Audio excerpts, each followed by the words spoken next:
is no significant date in musical history to play this particular song by the Beatles. I apologize for that. I like to start the show on a lighter note before we get into the heavy stuff, the stuff that sometimes gets our dander up, maybe raises our blood pressure, makes us a little bit angry. And heck, I should be in the perfect mood to do that. The Leafs won last night. My football team won last night. We had a great night at the Delta in Waterloo in support of physician recruitment with the Greater KW Chamber of Commerce. Colin Robertson, our guy on the other side of the glass, brought candy. I've got 3 mini chocolate bars sitting beside me. But I have to get right to this, and I'm going to be as measured as I can be because I am truly upset by this. I'm very upset by this. Taxman by the Beatles, the song that starts our show today, because recently I had a conversation with one of our local mayors, and this mayor was a little bit upset with me for rounding up the tax increase that the mayor's municipality had imposed upon us last year. And in fairness, the mayor was right. It was a blank 0.1% increase, and I rounded it up to the next number. I know you don't do that until it's 0.5 or higher. I shouldn't have. However, in the conversation, the mayor said to me, our tax increase was actually only ... And I said, well, hang on a second. Your very own website at the city says your tax increase was ... which is higher than the number that you're telling me right now.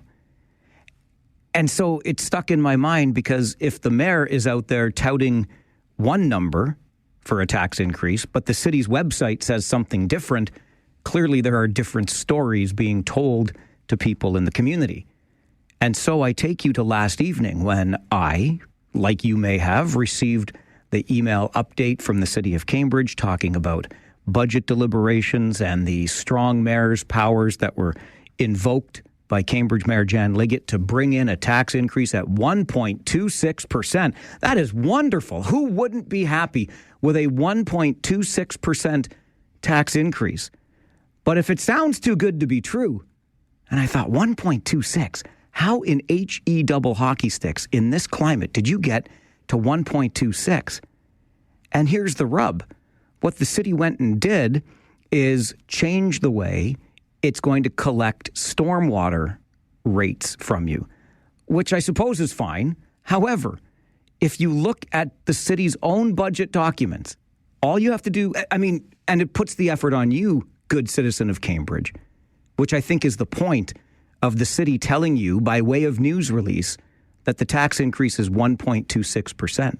The city's own budget documents, which I have looked at with my own eyes and shared for you on Twitter at Farwell_WR, tell you that the actual tax increase is 3.68% plus the 1% infrastructure levy.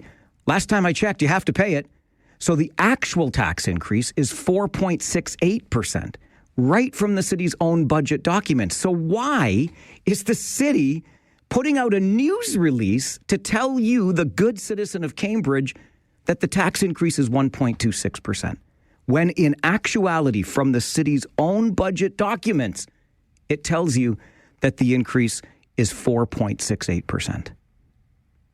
I am trying to be as measured as I can be. So I will simply say that I feel personally that this is misleading. Is it deliberately misleading? I'll leave that for you to decide and for the city to answer. But it's misleading, Cambridge. And to that other mayor I was talking about who thought that the tax increase, or wanted to tell me the tax increase was lower than what the website actually says, shame on you. Shame on all of you. We need some sort of uniformity. I'm thinking it's got to be a provincial legislation so that every municipality reports the same way. I'm not going to claim to be an expert, okay? But basic accounting contains things called GAPs, generally accepted accounting principles. All municipalities should follow the same ones and report to their taxpayers the same way so that we know If one city says our tax increase, property tax increase is X, and another municipality says our property tax increase is Y, we know that we are comparing apples to apples. You can't have different reporting methods from different municipalities within one region, let alone across the province. Come on. How can there not be uniformity on this? And how do you have the stones to tell people that their tax increase is 1.26% when your own budget documents say otherwise? Shame on you. Shame on all of you.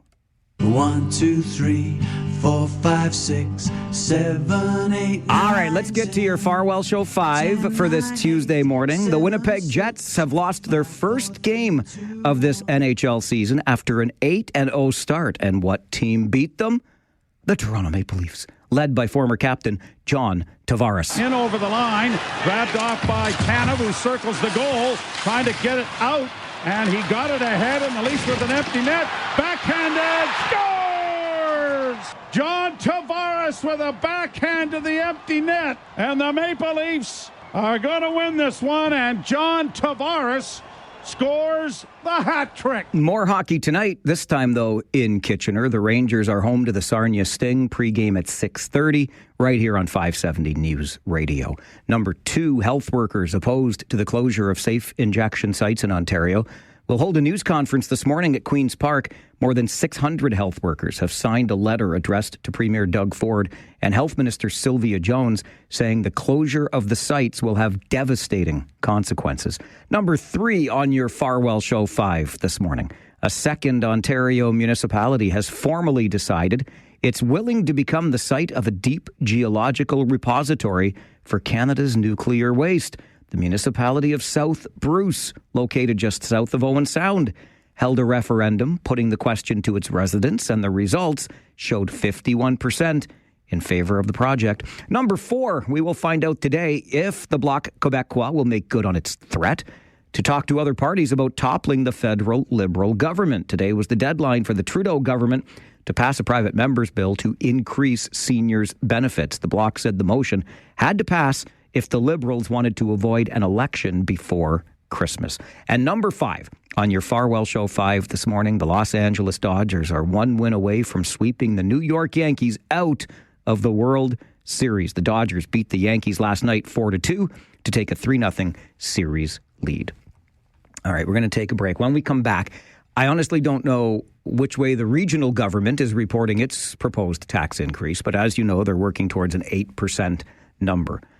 However, no matter how they are reporting their tax increases, and if it's different from Cambridge, who knows, I do think that the speed camera program and all of this nonsense about enforcing school zone speeds 24 hours a day, 7 days a week, 365 days a year is a cash grab. No other way to describe it. Turns out I'm not the only one who feels that way. One of our municipalities in the region is pushing back. You'll find out which one coming up on the Mike Farwell Show. This is 570 News Radio. This is where today's topics turn into today's talking points.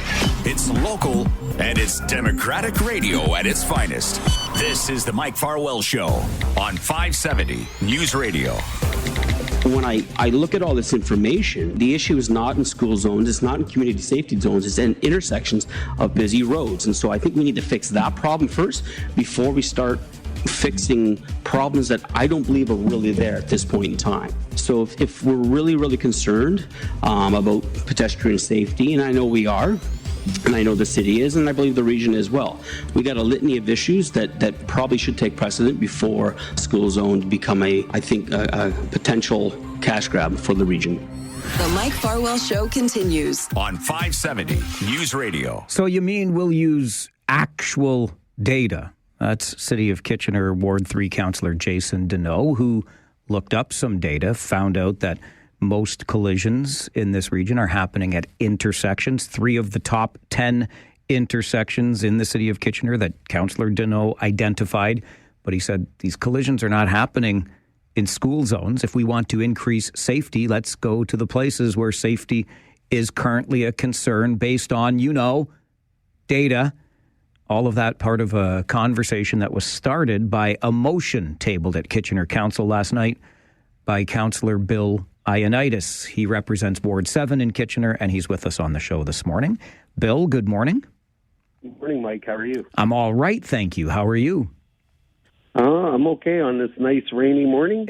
It is a rainy morning. But, apparently speed cameras would still work in weather like this. However, your motion last night seems to be an effort to withdraw the city of Kitchener from the region's speed camera rollout. Can you explain the idea behind the motion? Okay. Well, obviously, a lot of members of council have experienced some frustration with the SE program throughout the city. And, at the regional level where it's being proposed and running the program, we just didn't see the eye to eye with some of the key issues that we were raising, and we were very frustrated with the fact that it didn't seem like our points were getting across to the region, and so that was the major reason why we, myself and had other members, chip in putting the motion forward. And this motion asks that, or says that the city of Kitchener will, quote, pause future installation of additional ASEs, automated speed enforcement cameras, on roads under the jurisdiction of the city of Kitchener, beyond any locations already approved. So if it's a school on a regional road, that's one thing. But if it's a school on a road under the jurisdiction of the city of Kitchener, it will not have a speed camera based on this motion. That's correct. And,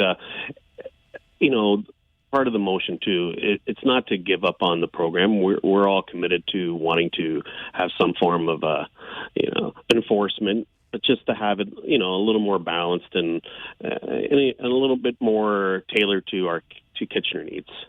And to tailor it to Kitchener needs, Bill, as I look at the motion, it talks about revenue sharing and the ability for the city of Kitchener and its council to amend the operating times. So if I'm reading between the lines there, I get the sense that you don't agree that the cameras should operate 24/7, 365. You would guess right. Yes. When during the election time, I don't know, Mike, if you're aware, I have two cameras really close by where I live and in the ward I represent, and so I really heard it really loud and clear from the area that they didn't find the system very useful. They found it very punitive, and with a few tweaks, like what I heard from the residents is that they were willing to accept. Even paying fines, but just the off hours. Like we've had one resident get a speeding ticket at Christmas Day, and it just didn't resonate with the community. They just didn't have that buy-in. So that's one of the rationale for why we're frustrated. With the way that the region is currently proposing this bill, does it feel like a cash grab to you? Well, in our meeting yesterday, if I was to compare from what we were told during our meeting with the region, at the end of the day, when everything's fully rolled out, a $21 million surplus. And, if I do the math, Kitchener represents roughly about 40% of the region. You're looking at $8+ million, and if I was to compare that to our tax levy, that's a 5% tax increase. That equivalent, and I don't think I can justify that to our residents in saying that's in the name of safety. So the motion passes at Kitchener Council last night. Where do we go from here? Will the region be unable, based on this motion, to put ASEs on streets that are under the jurisdiction of the municipality of Kitchener? That's correct. So what's happening is everything's on pause. We paused the entire program. We are going to, once this gets ratified at council in either next week or the following week, everything will be on pause, and we will continue to keep negotiating with the region. But we really didn't have an agreement with them. Like revenue sharing, again, was something that we had concerns about, like, is the city of Kitchener only going to get 10% of the revenues? And again, that's not my main frustration. My main frustration in reality is if it's for safety, it should just be something that's revenue neutral and not gouging residents in general. As you heard, as yourself, you're in earlier on, you're talking about tax increases. I'm hearing that too, and everyone's feeling that pinch and feeling very frustrated about the affordability of everything. And so you have to be very cognizant of that. So yeah, we're pausing the program, and we're actually going to look. Myself and Councillor Schneider, we talked to a contractor that provides ASCs, and we're looking at other third parties as well to provide that service. Bill, I appreciate your work on this and your time on the show this morning. Thank you very much for being here. Thanks, Mike. Take care. You too. Bye-bye. Bye-bye. Bill Ioannidis is the Ward 7 councillor in the city of Kitchener. His motion brought forward last night, adopted by council, will press pause on the region's speed camera rollout. I don't want to say I told you so, but I told you there ain't no way in HE double hockey sticks we're going to have 175 speed cameras on the roads of this region. And Kitchener is the first municipality to push back. This is the Mike Farwell Show, 570 News Radio. For more than a decade, a Guelph woman has been repairing bicycles and then selling them to provide money for charity. For more than a decade. But she's not able to do it right now because somebody in the Royal City complained, and now she's been shut down. We'll tell you her story coming up on the Mike Farwell Show. This is 570 News Radio.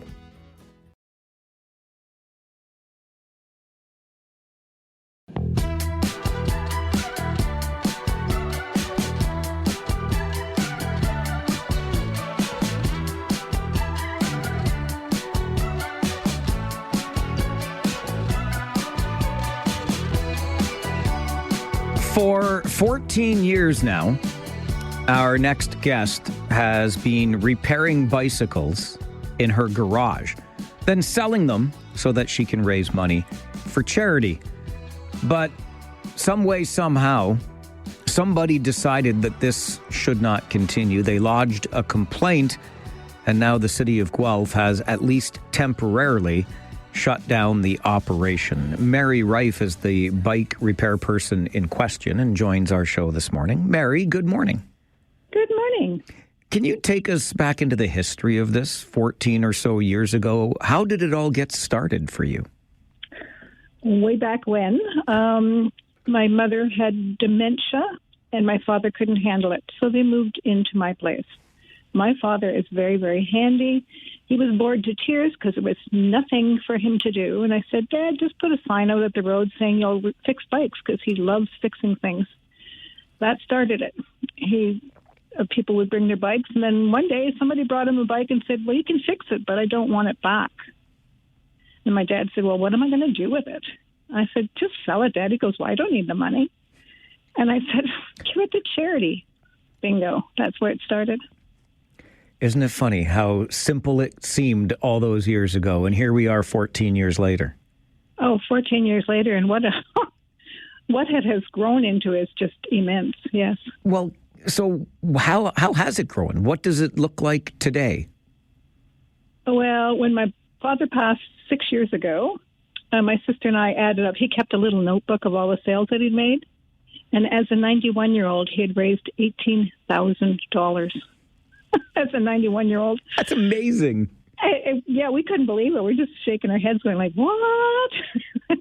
But that's more people came, and he was such a personable person that, that people would drop off their bikes. Oh, these are too small. My kids have moved out, whatever. And he just kept doing it. And then after he passed, I thought, what am I going to do with all these bikes? Well, the last few years of his life, he grew very weak, and I was doing most of the work anyway, so I just carried on. Do you have any idea, Mary, over all of these years, including the $18,000 that your 91-year-old father was able to raise, how much you have raised for charity over these 14 years? I have no idea.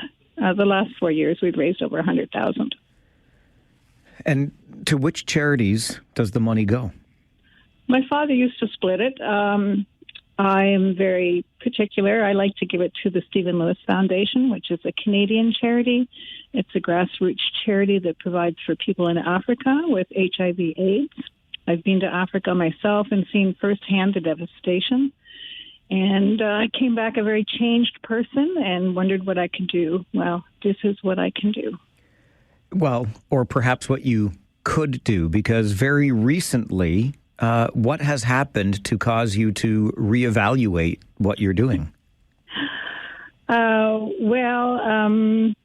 If somebody put in a complaint, because technically I am violating 3 of Guelph bylaws.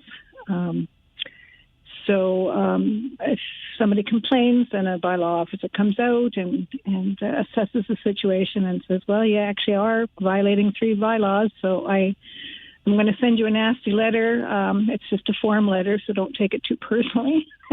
He was a very nice guy. And he said, you will have to shut down by the 19th of October, which I have done.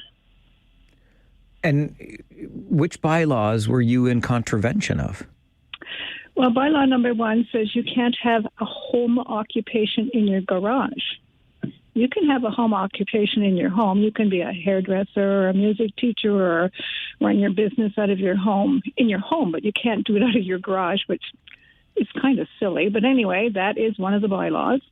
The second bylaw was you cannot have a display on your lawn. And in the summer, I put the bikes out where people can see them and take them for rides and stuff like that. So they're out on the lawn. So I do have a display on my lawn. But I look around the city right now, and there's displays on everybody's lawn for Halloween, for Christmas, whatever.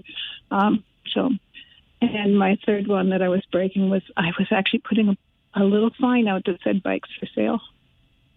Oh, you can't advertise your business on your front lawn or something? Yeah. You can't. I was in contravention of some sign law. Those bikes that you would put out on the lawn in the summertime so people could see them, recognize they're for sale, take little test rides, whatever. Did those bicycles stay on the lawn around the clock? Oh, heavens no. If I left them out at night, they'd all be gone in the morning. I'm a senior, so I only do this part-time. So I'd open for a couple hours in the afternoon and just, in the morning I like to do other things. But in the afternoon, I would sit in my garage and just relax and fix bikes. So they're only, and the bikes went in and out every day. None were ever left out, ever. And there's no discretion on the part of the city and its bylaws here, Mary, when it comes to running a business, which technically, I mean, I guess by the letter of the law, it could be argued you are, but you're not profiting from this personally. You're funneling money into the Stephen Lewis Foundation. Yeah, I take no money at all. Absolutely not. 100% goes to the Stephen Lewis Foundation. So, I mean, I just do it as a hobby. As a senior, it keeps my mind active, solving bike problems, because every bike that comes in is quite different and what needs to be done. It's very social for me. I meet a lot of interesting people. So it's not a business. It's just fun. So I know that you have taken your case to City Hall. What efforts have you made to appeal your case here?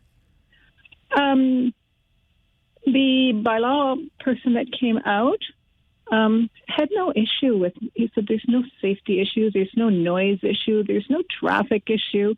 What you're doing is a good thing. Why don't you go for a variance? And a variance just means that the bylaw is there, but you have permission to break it. So I am applying for a variance.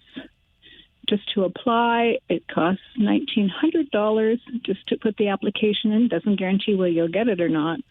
In this case, I'm pretty sure I get it because even some of the city officials think that the complaint is kind of silly. When do you have your hearing? I'm not sure. I believe it's on the 14th of November. Okay, so relatively soon. Yeah. Mm-hmm. Okay, and if you're successful, that could mean about a 1-month shutdown from the time you had to pull the bikes in to when you might be able to return to business. Sorry, not business, to charity, to fundraising. I don't want the city of Guelph to get mad at me now too, Mary. Technically,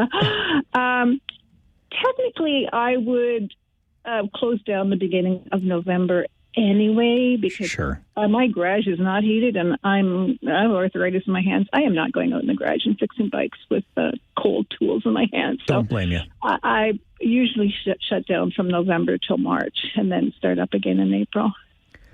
What would you say to the person who lodged the complaint and caused this disruption to your charitable efforts? Probably they didn't know what I was doing. I did have a complaint 2 years ago, and I wrote a nice letter to the city explaining what I was doing. They presented it to the complainant, and the complaint was withdrawn. So I've kind of been through this before, but not to this extent. The complaint has not been withdrawn. Mary, I wish you the best of luck with that committee of adjustment and getting that variance. Obviously, to my ears, you certainly deserve it. And I love what you've been doing, so I hope you get to keep it up. Oh, thank you so much. Thank you for your support. Well, thank you very much for making time for the show, and enjoy the rest of your day. Thank you. Thanks. I will. Bye-bye. Bye-bye. Mary Rife, she is a bicycle repair person in Guelph. Following in the footsteps of her late father, continuing the work that he began. Bring your bicycle that you may not want anymore. Mary will repair it, and then she'll sell it and donate the money to charity. More than $100,000 raised in just the past 4 years. That's not bad. But somebody complained, bylaw has paid the visit, and at least for the time being, Mary has been shut down. I'm glad there's recourse here, and that the city encouraged Mary to take advantage of this recourse, applying for that variance. Should it come out of her pocket? No. Should the city have some discretion on this? Yes. Of all the things, I mean, how long have I been heeing and hawing on this show over the last number of weeks about parking in school zones?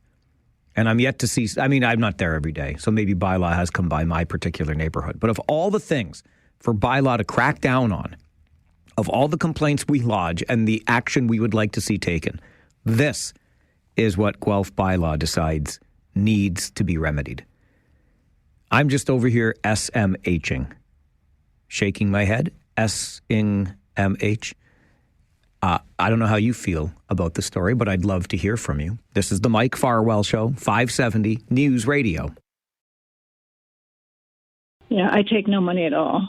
Absolutely, 100% goes to the Stephen Lewis Foundation. I mean, I just do it as a hobby. As a senior, it keeps my mind active, solving bike problems, because every bike that comes in is quite different and what needs to be done. It's very social for me. I meet a lot of interesting people. It's not a business. It's just fun. Mary Rife repairs bicycles in the garage of her Guelph home. She's been doing it for the past 14 years, estimates that in the last 4 years alone, she's raised more than $100,000 for charity. And after 14 years of doing this, including the times during which her late father started the program, there has never been a problem until recently when one complaint fell on receptive ears. Bylaw came by and told Mary she was in contravention of 3 of the city of Guelph's bylaws, and she had to shut down her operation. Now, she has, at the encouragement of the city, applied for a variance. It's $1,900 out of her own pocket, though, which I don't think is right. Frankly, I don't think it's right that the city of Guelph and its bylaw department decided to lay down the law on this particular woman. I get that the letter of the law says what she's doing contravenes bylaws, but surely there is some discretion in this when you realize that she's not doing it for personal gain or profit. She's doing it for charity. We can find a way in our hearts to understand and maybe, just maybe, look the other way, can't we? That's what I would like to see in this particular case. But maybe you're more of a stickler than even I am. Usually I'm the stickler. In this case, I wonder why we don't have room for a little discretion in the application of the bylaw. 519-570-2545, star 570, 1-800-570-5715. Tony, good morning. Good morning, Mike. It's been a while. It has been. How you keeping? I've been good. How about you? I'm also good. Thank you very much. Good. two things. I think you're being a little harsh on the bylaw people of Guelph. I mean, they're doing their job. A complaint was filed, and as I've been told from bylaw people, once somebody makes a complaint, they have to follow up on it. But that being said, this is another example of just why don't people just talk to their neighbors? This could have been avoided. Just go out and ask what they're doing, why they're doing it, and maybe this could have all been avoided. But people are just so hung up and afraid to talk to their neighbors now that everybody's afraid to, to talk to their neighbors. So I think it could have been avoided. Hopefully it could have been avoided if you just go out and talk to your neighbors and understand why they're doing what they're doing. That's a great point, Tony. I appreciate it. Thank you. You're welcome. Enjoy the day. And Tony's right. I'm not trying to be hard on the bylaw officer. Even Mary said he was quite pleasant, quite polite. I'm wondering if there's not room within the department for some discretion is all. But I get it. Like, you can still investigate the complaint, too. Then you can get there and say, yeah, you know what? Just keep raising money for charity, young lady. I'm not gonna give you a hard time over this. That's what I'm saying. But Tony makes a good point. I'm not trying to be hard on bylaw officers generally, or specifically in this case, as Mary pointed out, they were quite kind when they came by. I just wish there was room for some discretion when the bylaw officer shows up and finds that the complaint is essentially unfounded. Let's just say, I investigated, have a nice day. Paul, what do you make of this? Hey, good morning, everybody. I drive by that house once a week. I'm a soccer guy. My kids are growing up, and we see tons and tons of bikes. And to be honest, I always look at it with a little bit of a skeptical eye. I'm like, oh, who is this bicycle hooligan? And how many bikes do they have, and where do they get them from? But now that I'm learning that it's all for charity and it's all a good cause, I'm really happy, and I hope that it keeps going, and I hope that we easily raise the money needed, and that none of that comes out of the charity pot, and that the good folks of Guelph, of which there are many, will come through in the end. I am glad that there's a little bit of due process, because I wouldn't want it to be a bicycle hooligan with like 50 bikes, and I don't know where the money's going. But now that it's out in the open, we got a great show like yours telling us what's what. Everyone can get on with their day, and bicycles can be used for good. Yeah, you know what, Paul, great point. And thanks for the kind words. It kind of ties into what Tony was saying, right?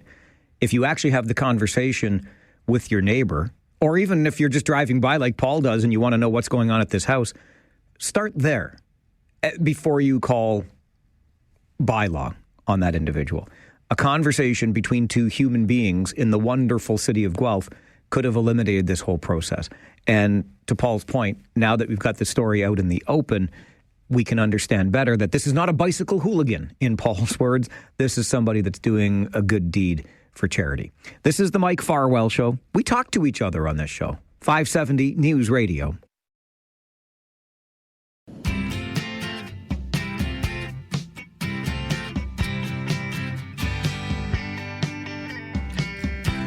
Well, we are off to a rip-roaring start on the show today. Don't forget, and don't be fooled by any media release from the city of Cambridge that says your tax increase for next year will be 1.26%. The actual number is 4.68%. It's right there in the city's budget documents, but for whatever reason, they have decided to promote a 1.26% tax increase.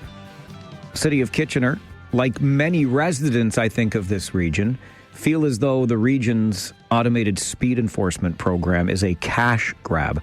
So the City of Kitchener tabled a motion at its meeting last night, brought forward by Councillor Bill Ioannidis, to withdraw from the program. No photo radar cameras on streets in the City of Kitchener that are under municipal control, not regional control. So the pushback against the speed camera rollout, and an aggressive rollout at that, has begun. And poor Mary Rife, all she wants to do is repair bicycles for charity, but she's been shut down, at least temporarily, because somebody in Guelph, I can't say it was a direct neighbor, but somebody saw what she was doing and raised the issue with bylaw. Hopefully Mary is back up and running in no time. I've got to get you to the 570 News Center for an update, and then let's talk about corporate welfare. Why do we provide multi-billion-dollar subsidies to multi-billion-dollar companies? And what could we do with the money instead? We'll find out next on the Mike Farwell Show. This is 570 News Radio.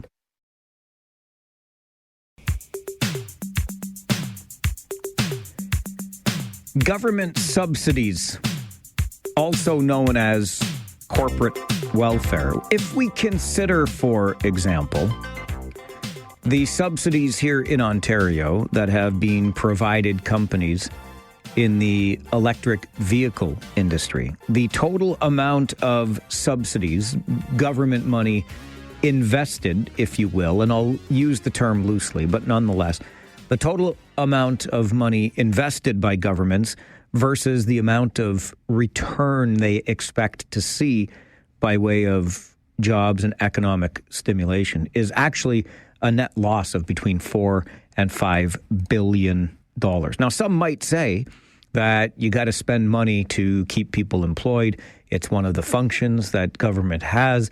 I'm not a huge fan of it. Why provide multi-billion-dollar subsidies to multi-billion-dollar businesses? But nonetheless, let's take a look at some of the numbers and perhaps ask ourselves, what could that money be used for besides subsidizing big business and or providing corporate welfare? Jay Goldberg is the Ontario Director of the Canadian Taxpayers Federation, joins the show. Jay, good morning. Good morning. Do you have any data as to how much money was handed out by way of subsidy or corporate welfare by Canadian politicians of late? Yeah, so the most recent numbers that were put out by the Fraser Institute come from 2021, which is actually before a lot of these auto deals. And it's showing that the provincial government here in Ontario spent just over $22 billion in 2021 on corporate welfare, with the federal government spending almost $50 billion on corporate welfare. And as I like to point out to folks, in both cases, you could wipe out the deficit. In Ontario's case, you'd have a massive surplus. In Ottawa's case, you'd have a small surplus.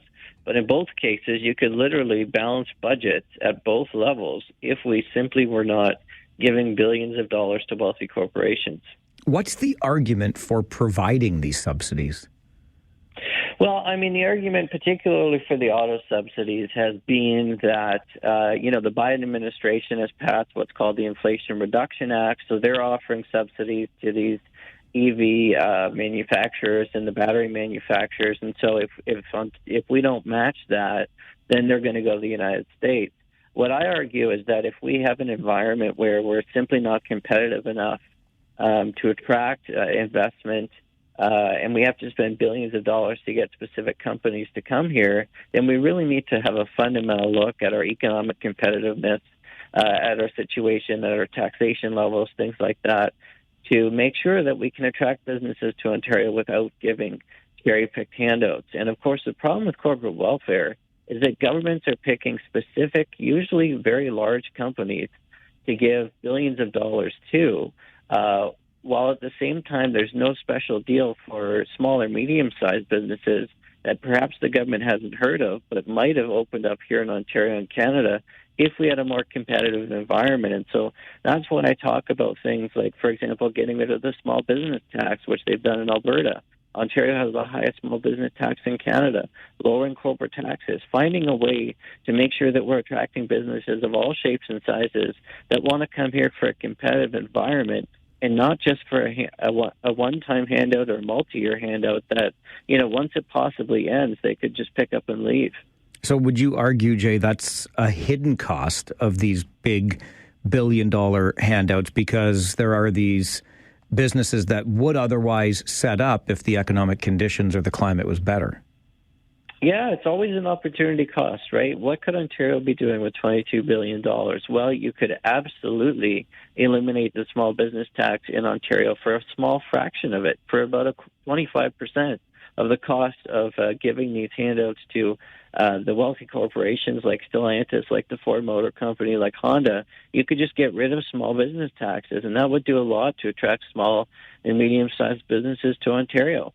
Figuring out how to make our hydro rates more competitive, certainly making corporate taxes more competitive. These are all things that we can do that would benefit all businesses, that would encourage businesses to stay here, and that would attract other businesses from abroad to come here. And so, again, when you're cherry picking specific deals, this is just specific instances where governments have identified possible investments by specific large corporations. But not every corporation is known by or approaches the government and says, hey, if you give me this X billion dollars, we'll set up shop in your country. That's not how it works, particularly with the smaller businesses. And so when you see policies of corporate welfare, what you end up seeing is they're all going to very big companies. In most cases, in the auto cases, for example, they're Fortune 500 companies that don't actually need handouts, but they're getting this money because we're fundamentally just not competitive enough to bring them here without these specific handouts. You've made the argument, Jay, that the money used on these handouts could be used instead to wipe out deficits, balance budgets. That's something that I am very concerned with, but I get the sense sometimes, oftentimes I think, that I'm kind of alone in my desire to see balanced budgets and eliminated deficits. Do Canadians generally care about such things? Well, I think when you frame it in the right way, I think Canadians do. If we talk, for example, about the fact that we're spending $1 billion a month on debt interest here in Ontario, I think that resonates. That's $1 billion that, for example, you could be building 12 brand new state-of-the-art hospitals in the province of Ontario if we didn't have to pay our debt interest bill. And this is what happens. Folks may not, the idea of debt might go over their heads, government debt. But when you talk about the money we're spending on interest payments, which is $14 billion this year provincially, I think that really hits home for people when you start to talk about the fact that you could have 12 brand new state-of-the-art hospitals instead. When you look at the federal level and you see that we're spending over $50 billion on debt interest, which is actually we're spending more on debt interest at the federal level than they're spending on health care, and then they're bringing in through the federal sales tax. So if we didn't have to pay those debt interest bills federally, you could completely eliminate the GST. So I think when you frame it like that, when you have a conversation about, well, look at what we could be doing with this money instead, I think then it really resonates with people that government debt is a problem, growing debt is a problem, and long-term deficits are a problem. And so rather than just being an abstract number, when you start to have a conversation, and I was on a debt clock tour just a few months ago talking with folks about this. When you start to frame it as a choice between hospitals and sending money to bondholders on Bay Street, that really starts to resonate with people. And I think that our politicians really need to start talking in those terms. Jay, I always appreciate the perspective on the show. Thanks for being here.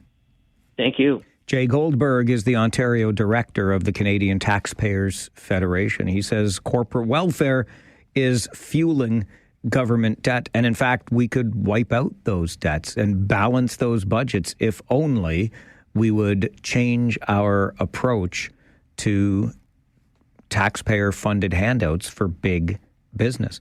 Between 2011 and 2021, Jay argues, the Ontario government spent $100 billion on corporate welfare. Yet, inflation-adjusted economic growth in the province during that same 10-year period was below 1%. If handing out billions to create jobs and grow the economy worked, surely, Jay argues, we would have evidence by now. I think we understand the arguments for and against, right? The arguments in support of corporate welfare or subsidies to big business are that we need to generate economic investment in this province, in this country, in order that people have good paying jobs now and for generations to come, lest we lose it to our neighbor to the south, who, by the way, has a 10 times larger population. But, we'll just leave that there. Trying to keep up with the Joneses, when in this case the Joneses are the Americans, is not an easy task. Some might say it's a losing proposition, but we spend this money in an effort to create and or protect jobs for Ontarians, for Canadians. At the same time, you look at all the money that's being spent and being handed out to these billion-dollar companies, and you ask, well, couldn't we do something different and or better with those billions of dollars right here at home? How do you feel about subsidies, corporate welfare, handouts to big businesses that are already making billions of dollars. Good idea? Bad idea? Is this necessary? You tell me. This is the Mike Farwell Show on 570 News Radio and Rogers TV. The provincial government here in Ontario spent just over $22 billion in 2021 on corporate welfare, with the federal government spending almost $50 billion on corporate welfare. But in both cases, you could literally balance budgets at both levels if we simply were not giving billions of dollars to wealthy corporations. Jay Goldberg is the Ontario director of the Canadian Taxpayers Federation, joins us this morning to talk about corporate welfare, government handouts, subsidies provided to big business out of the public coffers, money that is collected from us as taxpayers. Generally speaking, I am opposed to this kind of work for a number of reasons. I really do believe there are far better things we could be spending our money on. And really, one of my other problems with it is it sets the government up in the position of being the one who's picking the winners and the losers, right? They're going to invest all of this in this particular industry, but well, what if it doesn't pan out? We're the ones that are taking the risk for that, and perhaps we didn't ask to take the risk for that. 519-570-2545, star 570 and 1-800-570-5715. As Jay Goldberg points out in his argument against corporate welfare, in the province of Ontario alone over the past decade, we have racked up a whopping $145 billion in debt. That includes more than $80 billion just under Doug Ford's watch alone. And that further means we're spending almost $14 billion on debt interest payments. Meantime, the deficit is $9.8 billion. So just think about it. We're spending $14 billion just on debt interest, and the deficit is just under $10 billion. I know the numbers make you kind of dizzy, but if the handouts from just this year alone in the province were even half of what they were a couple of years ago, the deficit could be wiped out and a surplus could be provided simply by eliminating corporate welfare. The same holds true, Jay argues, at the federal level. $47 billion on corporate welfare in 2021 by the federal Liberals, and the budget could be balanced in one fell swoop if that $47 billion was back in the government's coffers. And by the way, I had wondered if, because sometimes I feel like a bit of a lone wolf when it comes to, please, can we balance budgets? Please, can we try to eliminate deficits? Like, instead of just spending and then spending and then spending some more, could we even consider some sort of fiscal guardrail here? Don't do it for me. Do it for my kids and their kids, right? And their kids' kids. How about that as an idea? And according to Leger research, recent poll indicates 81% of people in Ontario are concerned about the debt dive the province has taken over the past decade. So maybe I'm not as lonely out here in the woods as I thought I was. All right, we're going to take a quick break. When we come back, an update on a story I told you last week about the crazy Christmas decoration guy whose house is not far from the Kitchener Memorial Auditorium. He's become the crazy Halloween decoration guy, and somebody had stolen something from his display. And then there was a good news end to the story. Well, there's a new chapter, and it's a dark twist. I'll tell you the story coming up. This is the Mike Farwell Show on 570 News Radio and Rogers TV. Last week on the show, I told you the story about the crazy Christmas decorations guy. Many of you know the house on the corner of East Avenue and Pandora in Kitchener, not far from the Kitchener Memorial Auditorium. He goes all out at Christmas time. And in recent years, he has also started going all out at Halloween. Sadly, he was losing hundreds of dollars of stuff from his display because it was being stolen. Night after night, it was being stolen. I told you about this on the show last week, and you responded in the way that only you would. And not only did some of the stuff get returned, or new items were brought to him to help fill out the display, so he wasn't out the money. We all kind of came together to help out crazy Christmas / crazy Halloween decorations guy to make up for what he had lost. It felt like just the perfect ending to the story. But there's a twist.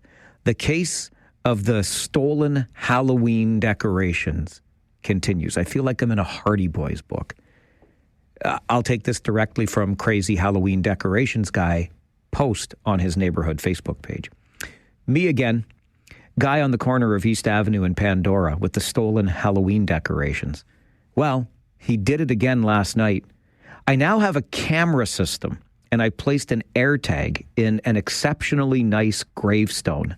And sure enough, at 1:15 a.m. last night, the camera records him. He stole the gravestone and also realized he was on camera and unplugged and took the wireless remote that turns on some of the lights. He thought that would somehow disable the camera, but it does not. The AirTag has been tracked to a house a block away. The occupants claim they don't know a thing, but my AirTag is pinging there, and the police won't do anything about it. They can't force themselves inside, so I can ping the AirTag with the sound on. If you recognize the guy in the video, please DM me.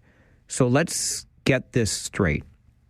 You go to all of this time, all of this effort, all of this money, and all of this technology just to bring joy to people in your neighborhood, and somebody a block away, like this is the part, 1 block away. I'm leaving the name of the street out of this so we don't head over there with torches and pitchforks. But my goodness, 1 block away, and the AirTag is pinging, and crazy Halloween decoration guy can't do a ding-dang thing about it because police can't force themselves inside, so the AirTag can ping aloud. I don't know what to say, but if I'm crazy Halloween decorations guy, I'm not so sure I have enthusiasm for the holiday anymore. A disappointing twist in the ongoing saga of the stolen Halloween decorations in Kitchener. This is the Mike Farwell Show on 570 News Radio and Rogers TV.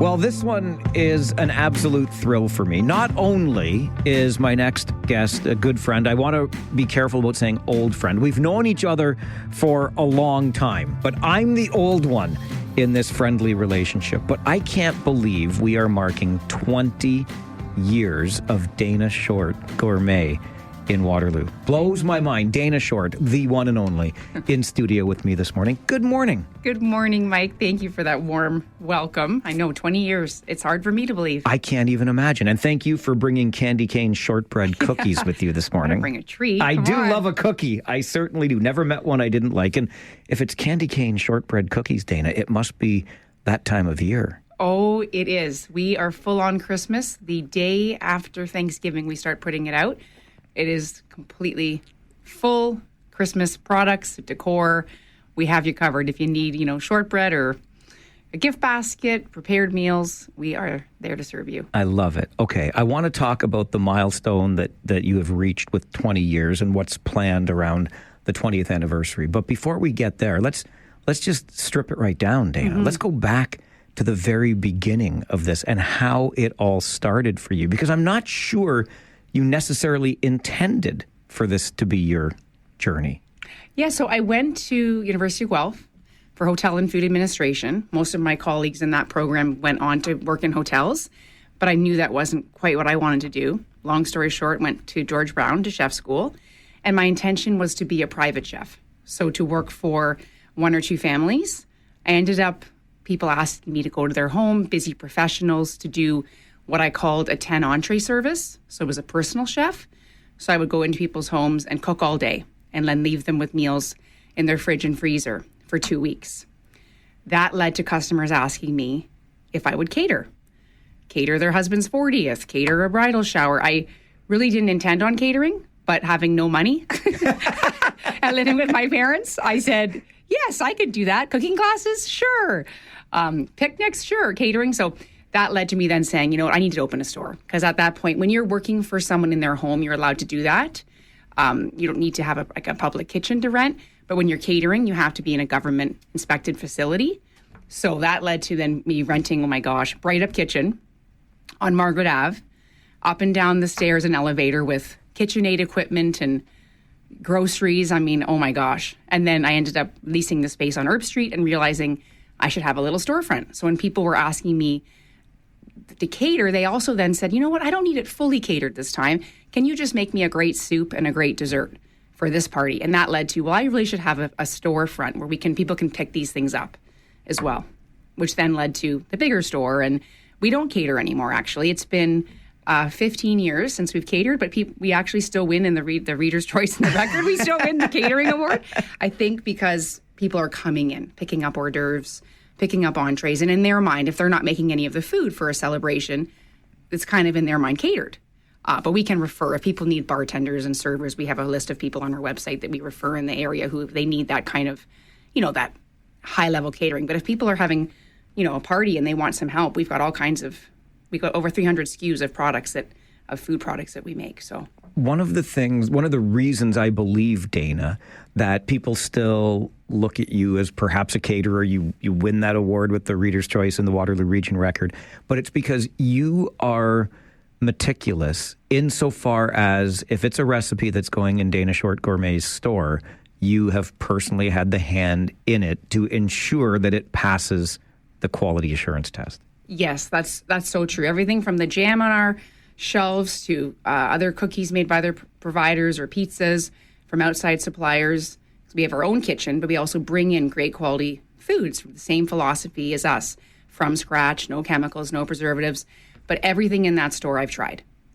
Myself, I've tried, and then also as part of my team, I want their opinion as well. So taste is subjective. So, it may not be, you may not like curry, for instance. You may not want the curried cauliflower soup.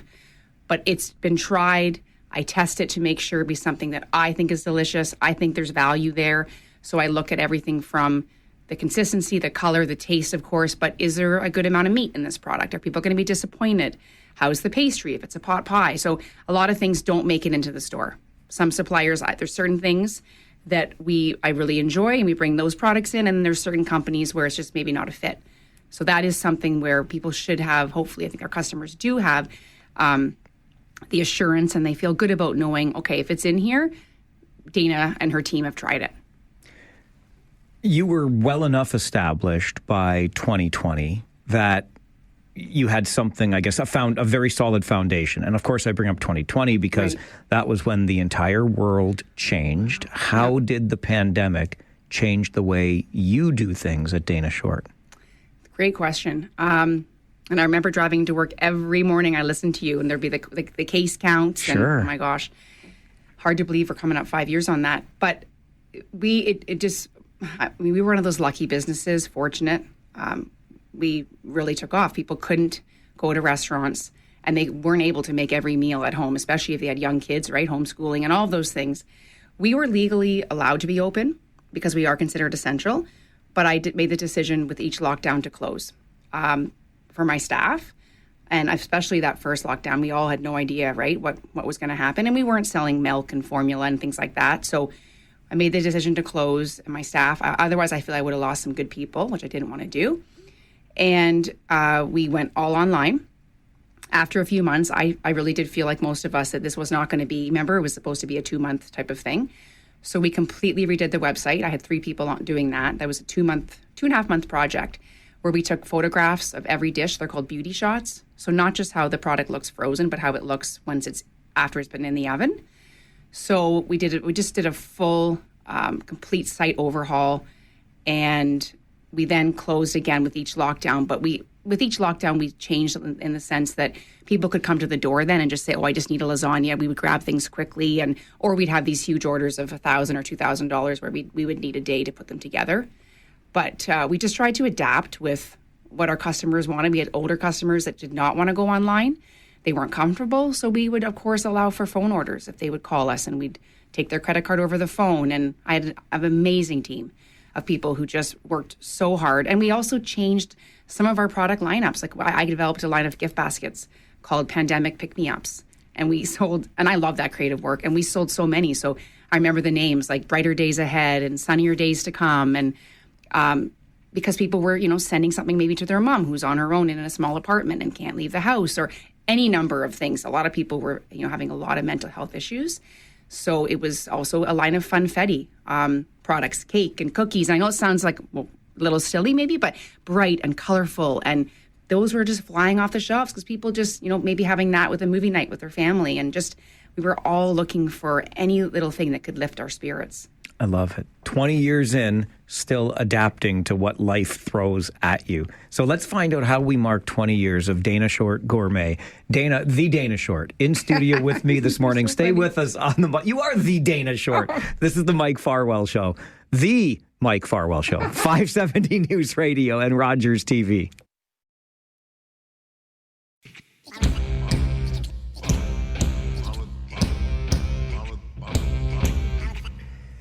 In studio this morning with Dana Short. I know you know the name because Dana Short Gourmet has been a fixture in this community now for 20 years. How, Dana, after this journey that you've been on, that you shared with us this morning, how do you mark 20 years of business?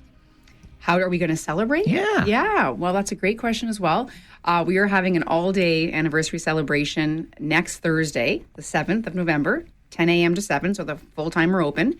We are going to have so many different samples. We're going to bring back our, what we call retired recipes, or our recipes that went on vacation for a little while. So some of our favorites that we just don't have the room for everything. And then we're going to have some great giveaways, prizes, door prizes, a swag bag for every customer. And I can't wait to just be on the floor and honestly just thank people. Thank them because, that's why I'm here, is the customers who are coming in. And I love my customers, new and old, and just thanking them for their business and loyalty through the pandemic and just through all the years. We've had so many renditions of Dana Short. It was 480 square feet was the initial store, including kitchen. The storefront was 120 square feet.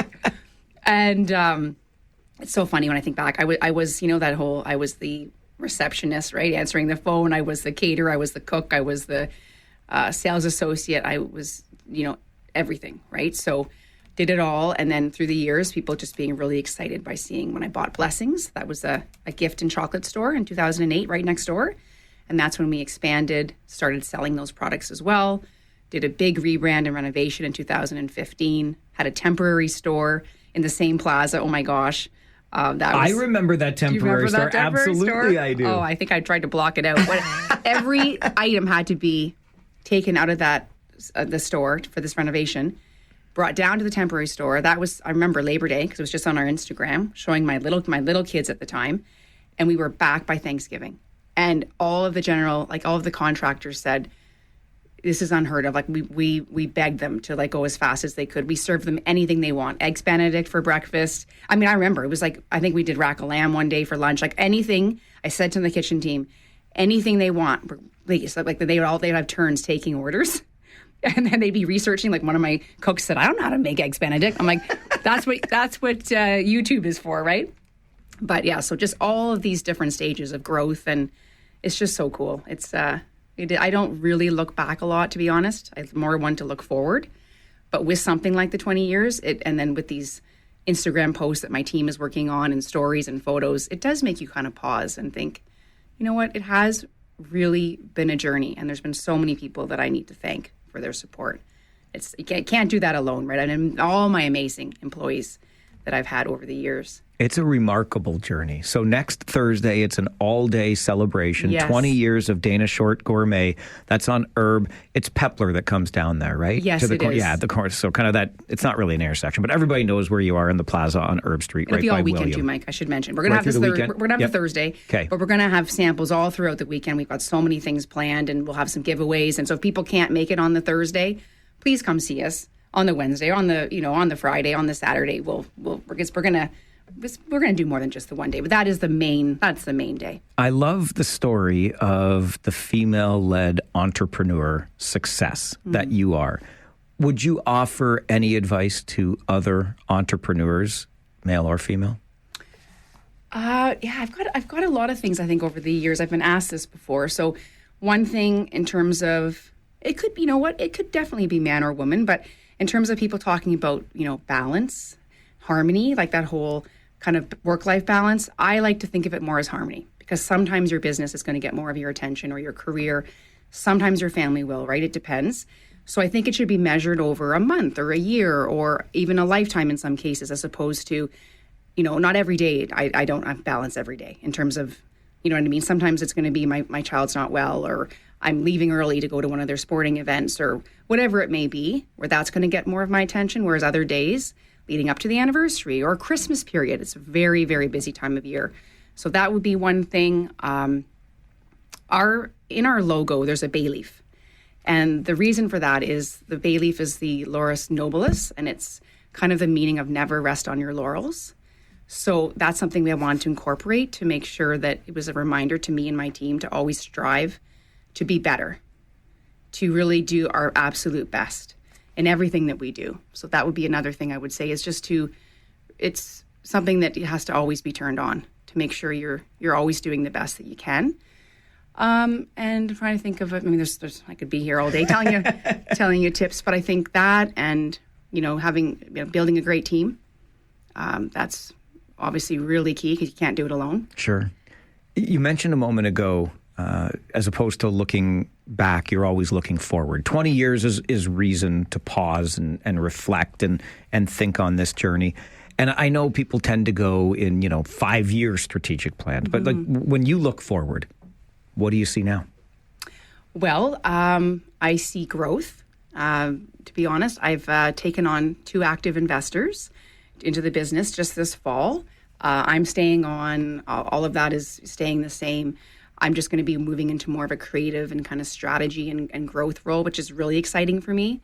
I think I've realized I've taken the business as far as I can on my own in 20 years. So that's very exciting. So right now we're into training and that sort of thing, but that is something that we'll see in time. I'm not sure exactly where it's going to go, but I know it's going to be awesome.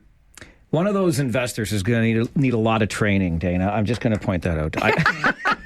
I say that because I may have had a little birdie tell me about those investors. They're terrific. Fabulous people, and they were customers, and they love food, and they're well versed in business.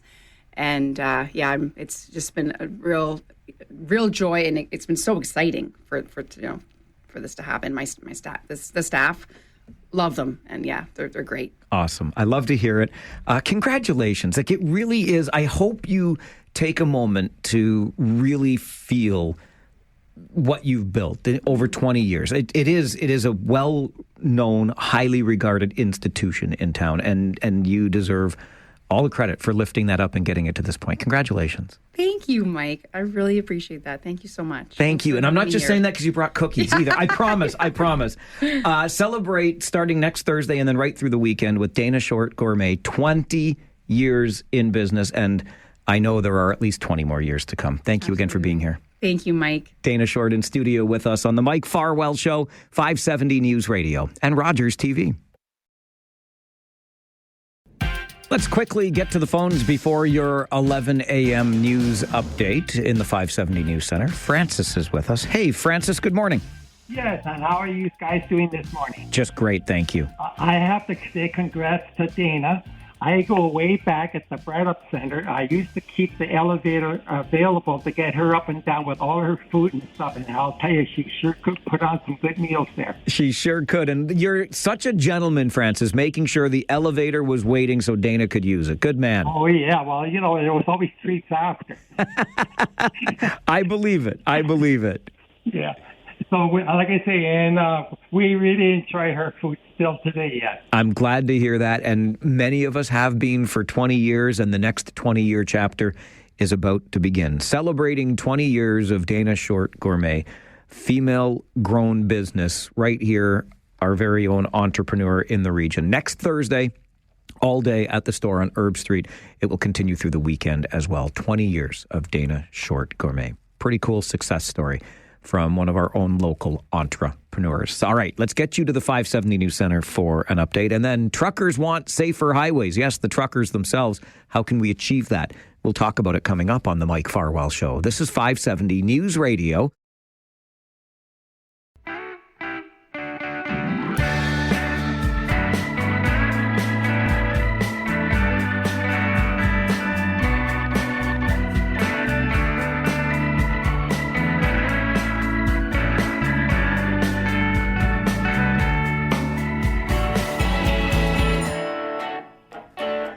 It is an issue that we have discussed on the show before, and one that I believe it's very important we come back to. Road safety, and particularly that safety around the biggest vehicles using our roads, those being the transport trucks. Travis McDougall is the co-founder of Truckers for Safer Highways, and he makes his home right here in the region of Waterloo in the beautiful township of North Dumfries. And Travis makes time for our show this morning. Good morning, Travis. Good morning, Mike. How are you? I'm doing all right, thank you. How are you? I'm not too bad today. I'm glad to hear that. I want to start with a pretty close call that you had, and I acknowledge it's not like it was in Southern Ontario or along the 401, but it's an example of what you and others in your industry face on a pretty regular basis. What happened when you were up in the northwestern part of this province? Right. So I was heading broad daylight, and I was heading eastbound towards Thunder Bay from the Winnipeg direction. And I crested a small hill and was encountered with two trucks coming towards me. One was in their own lane, one was in the oncoming lane. Neither one of them chose to back out when seeing me, back out of, their speed so that they could get back in their own lane and we could pass each other safely. So I ended up passing both these trucks. I ended up meeting them on the shoulder and somewhat of the gravel ditch of Highway 17. And it was pretty close. Our mirrors just about touched. So if it wasn't for going towards the ditch and possibly, if the ditch was less forgiving than it was, then I could have rolled the truck if the gravel went out from underneath me as I drove over it. What is your heart rate doing in a moment like that, Travis? I can only imagine. Well, I have to tell you, I had to stop just up the road just to take a breath and kind of settle the nerves, because in the moment you're doing everything you can to not hit anything or hit anybody and to keep the truck upright. And so in the moment, I think it's adrenaline and you get through it, but afterwards it takes some time to get past it. Without question. And of course, you're headed on that stretch of highway. You want to get back home here to the region of Waterloo and the village of Ayr safely, and that could have prevented you from doing so. What do you think is behind a decision like that on the part of those other truck operators that neither would back off and get into their own lane, for example? Unfortunately, there's a huge lack of experience, and experience, obviously can only come from someone, doing the job, right? You can't gain experience without doing it. But there's a lack of judgment. I think understanding that these vehicles, you can't just get out in like you could in a car and put your foot down and now you're past these vehicles. And when you're passing another large vehicle, it takes that much longer. But there seems to be this misunderstanding that you can get out and pass, and maybe the other guy will let you pass. And that's not the case. So, these decisions need to be made with the first priority being safety, and unfortunately that's not happening. So, like, our organization's big thing right now is the training and licensing needs to be significantly investigated on how it's being handled with these new drivers. And on top of that, the enforcement needs to happen. The Ministry of Transportation spends $30 million on a new scale, for example, outside Thunder Bay, except it opened near the beginning of this year, and I've only drove through it with it being open myself once. And I do this run from Southern Ontario out west almost weekly.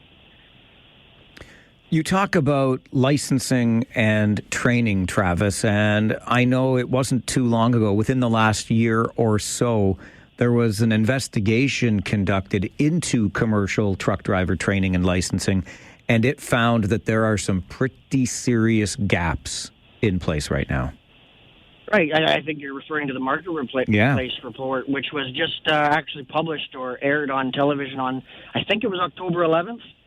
And, they discovered that there is actually bribery. There's fraud happening within drive test. There's driving schools that will flat out tell a prospective student that you actually don't necessarily need the 103.5 hours required by MELT. You may need only 60 or 90, which is not even true by law. That's completely illegal. They are required to give you 103.5 hours of training. That's not an option. And we still believe that 103.5 hours is not nearly enough. There's lots of professions out there that people's lives aren't at stake, and you need significantly more training to be a certified, whatever trade it is. But our job, people's lives are at stake, and you're only required 103.5 hours of training. And so that your listeners know, that's not 103.5 hours behind the wheel driving. That's only about 30 to 40 hours behind the wheel on the road. The rest might be backing up in the yard or hooking up to a trailer or doing your pre-trip inspection or theory in a classroom. So there is a lot of stuff that is actually, there's a lot of misconceptions about the training and licensing. So what can we do, Travis, to enhance both driver training and licensing? Well, there certainly needs to be a major change to the training. The MTO needs to seriously look at how training is happening, and the Ministry of Colleges and Universities needs to do a lot more investigating and audits on these schools to make sure that they're doing what they say they're doing and what they're told they should be training. And then licensing, we think there needs to be a complete, maybe third-party investigation, or the MTO needs to investigate what is going on at Drive Test. What is Drive Test as a third-party provider?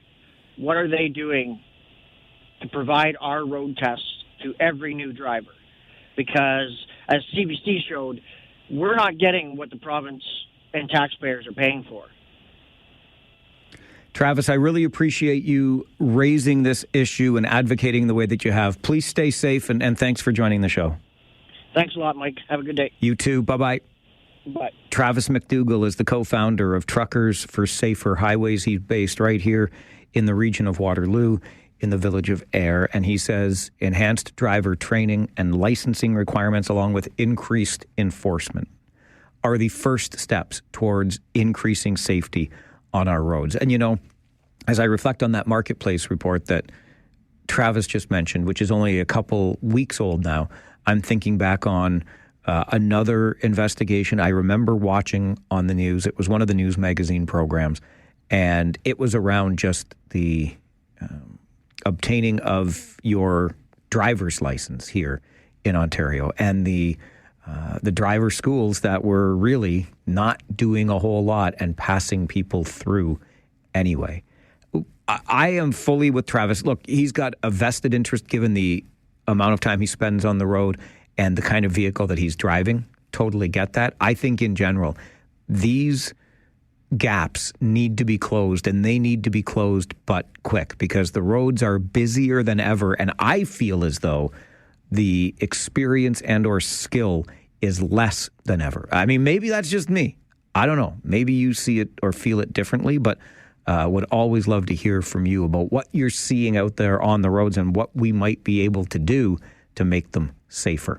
This is the Mike Farwell Show on 570 News Radio and Rogers TV.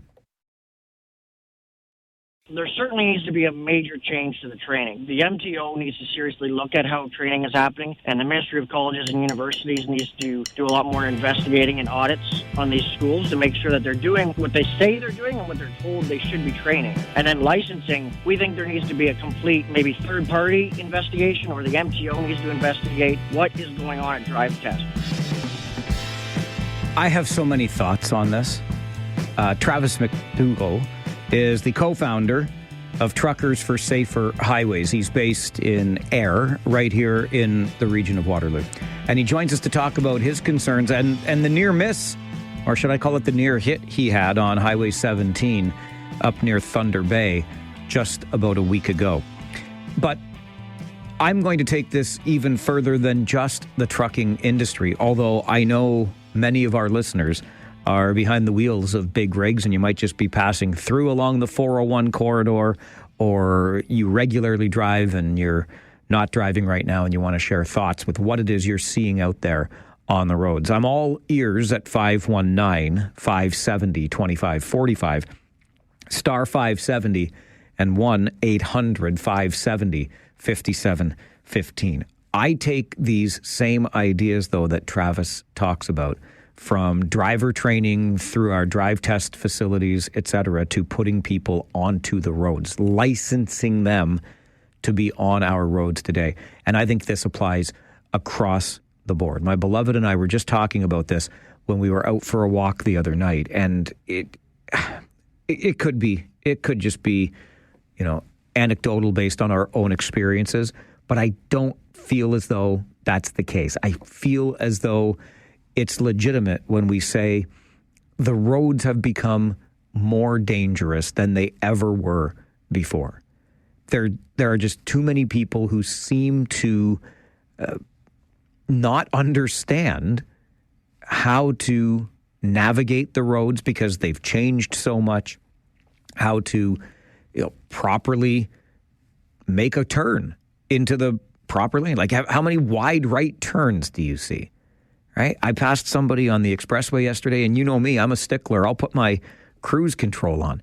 And they were doing about 80, 81 based on my cruise control on the expressway. It's just something, there's a disconnect.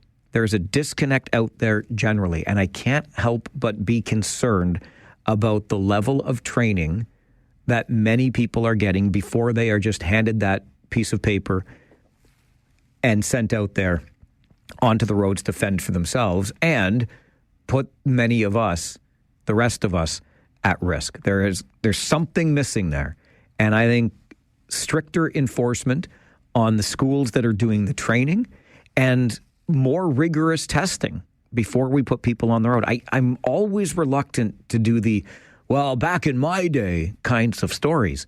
But I'll tell you what, I remember the hours and hours spent in classrooms with young drivers of Canada, and then the hours and hours of being in the vehicle, learning how to drive with young drivers of Canada. And you remember when they would take you over into the kind of Westmountish neighborhood, Union and Dunbar, and you got all these goofy streets, the way they hooked up to each other and the different stop signs, and it was very confusing. You had to be on your toes, and that's where they would take you, so you would be on your toes when you learned these things, when you applied your skills on the road. Anyway, let's go to the phones and hear from you. Paul, good morning. Hey, how you doing? I'm all right. How are you? I'm driving tractor right now. Okay. And you were just wondering what's the biggest problem? Yes. And you know what? I shouldn't be saying this, but I'm going to say it. Uh-oh, be careful. It's not the cars. It's not the cars. It's the truck drivers. I'm sorry. Okay. I see it every single day. And everybody else sees it too. When the trucks are too close to each other, you can't even put a motorcycle to see it. You see it every single day. And, it just kills me. I mean, that truck cannot stop. But we should know better, but we don't. That's the biggest problem. I mean, I get the cars cut me off all the time. But we should know better as truck drivers to leave a distance between each other. Uh-huh.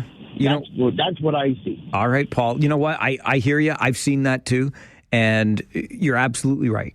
We should know better. And I oftentimes blame the vehicles, like, oh, look, there's space in between those two transport trucks. Well, there's a reason that space is there, because those drivers are doing the right thing. Sean, good morning. Hey, how you doing? Good. How are you? Not too bad. I agree with the last caller entirely. I think the problem it's not just with tractor trailers and stuff. It's with cars too. There's a lot more cars on the road. There's a lot more trucks. People either they're not aware of the rules of the road, or they don't care. I think it's a growing problem.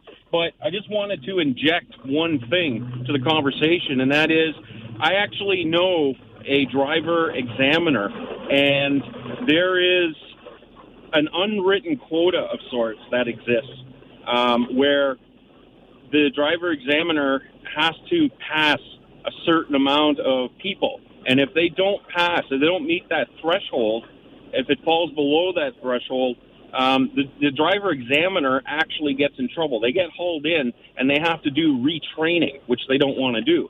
So I think in a lot of cases what's happening, or at least in some cases what we're seeing, is bad drivers getting passed when they shouldn't, just because this unwritten quota exists. And I think it's something that needs to be investigated further. Sean, I appreciate that call. I'm with you. I worry about that end of this story as well. And yes, there needs to be, I think, some more rigorous enforcement to go along with the more rigorous training before we put people behind the wheels of machines that can do a lot of damage. This is the Mike Farwell Show on 570 News Radio and Rogers TV.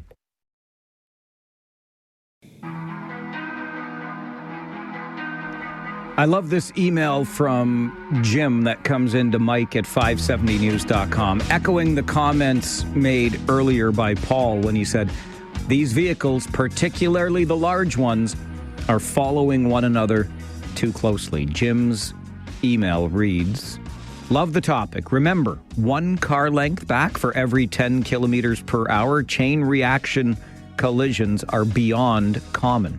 Enforcement of that safe distance rule. Number 2, lane discipline, says Jim in his email. Not passing, move over immediately. Again, enforcement. How many times do we have to say keep right except to pass? Number 3, black windows, not allowing eye contact. Does that driver see me? Enforcement, says Jim. There's a law covering all of the above. Staying the proper distance back, lane discipline, and heavily tinted windows. Well done by you, Jim. You see what I see out there on the roads. And Caressa's email to Mike at 570news.com. Really does seem to me that people don't know how to drive these days. When I was 19, back in 1989, I went to Young Drivers of Canada, 15 in-class sessions and 15 in-car sessions. Took about 6 months to get my license, and I took my exam in a snowstorm. It sounds very similar to my experience, Caressa. I just took it a few years before you did, but I don't know. It's different out there, and I'm glad that Travis McDougall with Truckers for Safer Highways is helping to raise these issues provincially. All right, we're going to get you to the 570 News Center for an update, and then a filmmaker here in the region is looking for your spookiest stories, but he doesn't really believe those stories, does he? He just wants to make an interesting film. We'll find out coming up. This is the Mike Farwell Show, 570 News Radio. It is the 29th of October, 2 days away from Halloween. So what better time to talk about things that you cannot quite explain? Have you ever had an encounter with the paranormal? If you have, Dan McLeod would like to have a conversation with you. Dan is a filmmaker based in Waterloo and joins the show this morning. Hey, Dan, good morning. Hey, good morning, Mike. How are you? I'm doing very well, thank you. How about yourself? Not bad. It's kind of rainy out, but can't complain otherwise. Great point. I mean, I haven't even had a chance to gripe about it yet, but have you seen a day in late October this dull and like it's almost a thunderstorm out there today? I know. You know what? It is seasonally appropriate, though. I'll give it that. It's going to happen. Late October is the time for it to go. Well done. Well done. And I would agree on that score. I love what you're attempting to do with this documentary, collecting these stories of these slightly difficult to explain, perhaps even full-on paranormal experiences that happen right here in the region. But I wonder, Dan, what your inspiration was for this. My inspiration, well, about 5 years ago, I was living by myself and I was having difficulty sleeping because of, stereotypically as it is, noises coming out of the closet. And I didn't tell anybody about this for a long time until one day I saw what looked like a cloudy shaped person walk into the bedroom. And I wasn't scared. I was just kind of confused. And then I thought about it and I was like, I think that's what people would call a ghost. But again, I didn't tell anybody because I don't believe in ghosts. I don't know what else to call it, but that's what I saw. And then I casually was talking about like spooky movies with my coworkers, and my senior designer brought up the fact that she lives in a haunted house. And they're like, oh, no kidding. And then I talked to other coworkers, and they were also telling me ghost stories. And I started like, how common is this that all these people I know have ghost stories? They just don't talk about them. So I just kind of brought that question out there. It's like, how many people around here have like spooky, unexplained stories, and who wants to talk about them? And that's kind of it. I'm still trying to get over the cloudy figure that you see walk through your room. Like, I don't know. I might have been moving out the next day, Dan. Yeah, I had never slept in that bedroom again, and I did eventually move out of that place. Again, it was like I can rationalize it, like, oh, I was just seeing things, this or that. Fine, but I was still spooked, and so I still wasn't going in there. It didn't really matter what I could tell myself or not. So, how many such stories have you found in these here parts?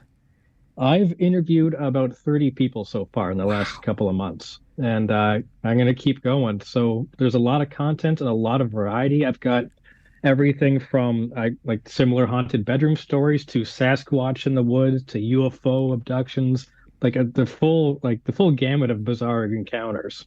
Now, how do you, if at all, verify the content and or the story that is being told to you? I mean, in terms of gathering facts, it's impossible. Sure. You kind of got to believe people at their word or not. You can generally tell, just like a normal conversation, if someone's pulling your leg. At the moment, though, that hasn't happened. I've found, if anything, more people have spoken to me off the record because people don't want to be labeled as kind of kooky or seeing things or anything like that. So just convincing people to actually sit down and share their stories has been almost the harder sell to be public about it. Would you ever have thought that this region could be such a treasure trove for eerie stories like this?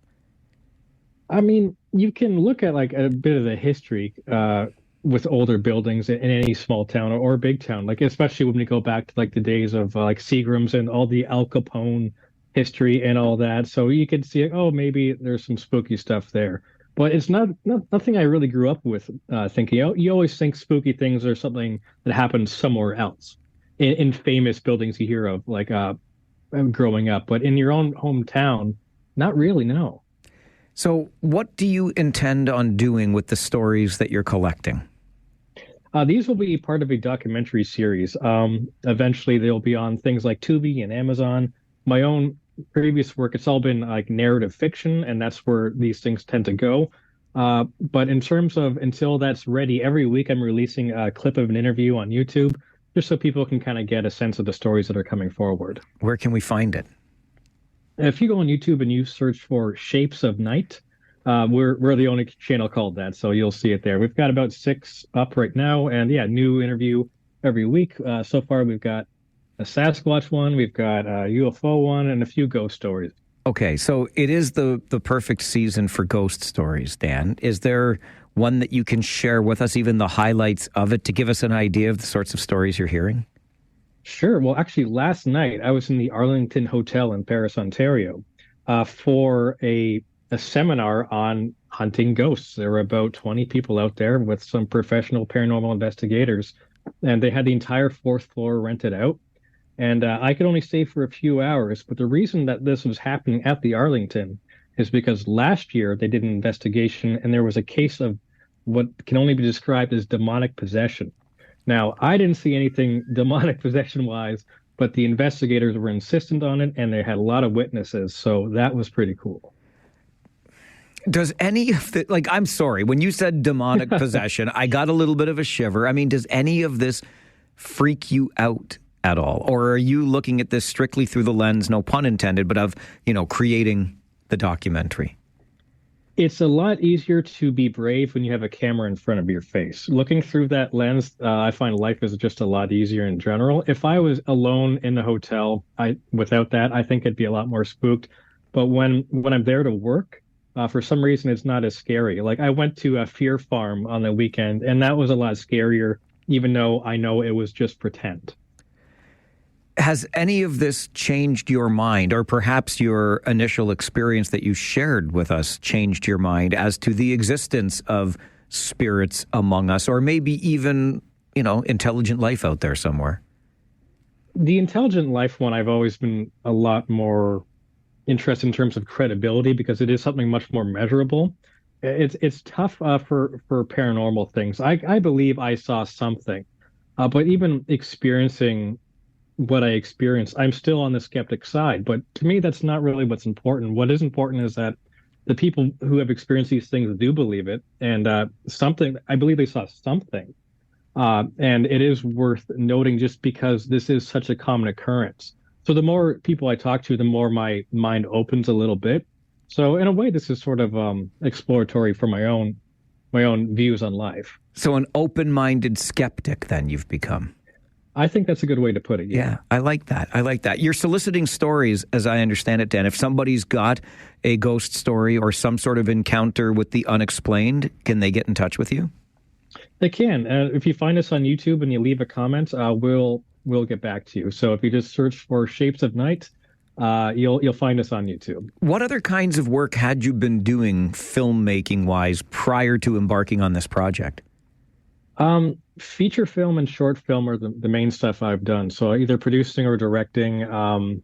It's mostly horror stuff or sometimes comedy. I like working with big budgets, small budgets. Some of my favorite things to do are to make stuff by myself in my own home.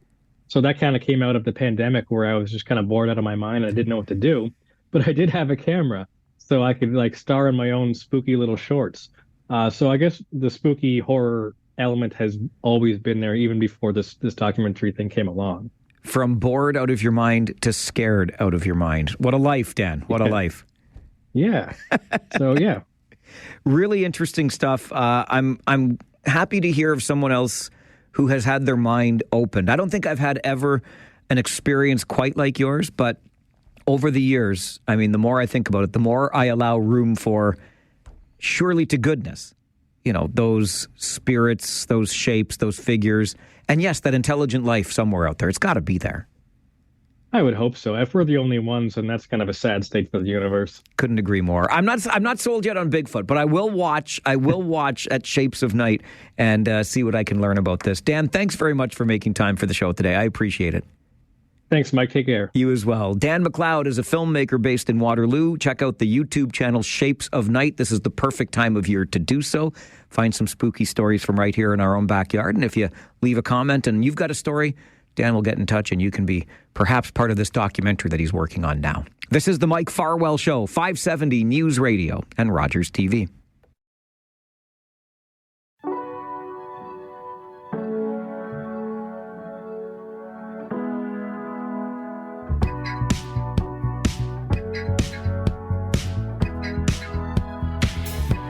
Well, this is going to be a fun one for me because I've long been an admirer of the work of this next guest who joins me in studio. And just to prove to you once again that this show is like Forrest Gump's box of chocolates. You never know what you're going to get. We go from horror movies and the paranormal to stand-up comedy. That's right. That's how we do it here on the show. Alex McFarlane is the founder and producer with Rusty Nail Comedy. So good to finally meet you in the flesh, sir. Ditto. It's a real pleasure to be here. Thank you for having me. We've been a huge fan of yours for years, so really a pleasure to be here. Well, this is a mutual admiration society then, too, because I've always been, every time, and this is the God's honest truth, Alex, every time I see a stand-up show, I wonder why I don't go to more stand-up shows. I just enjoy it so much. And for somebody like you who builds a business like this, what's it like getting Rusty Nail Comedy off the ground?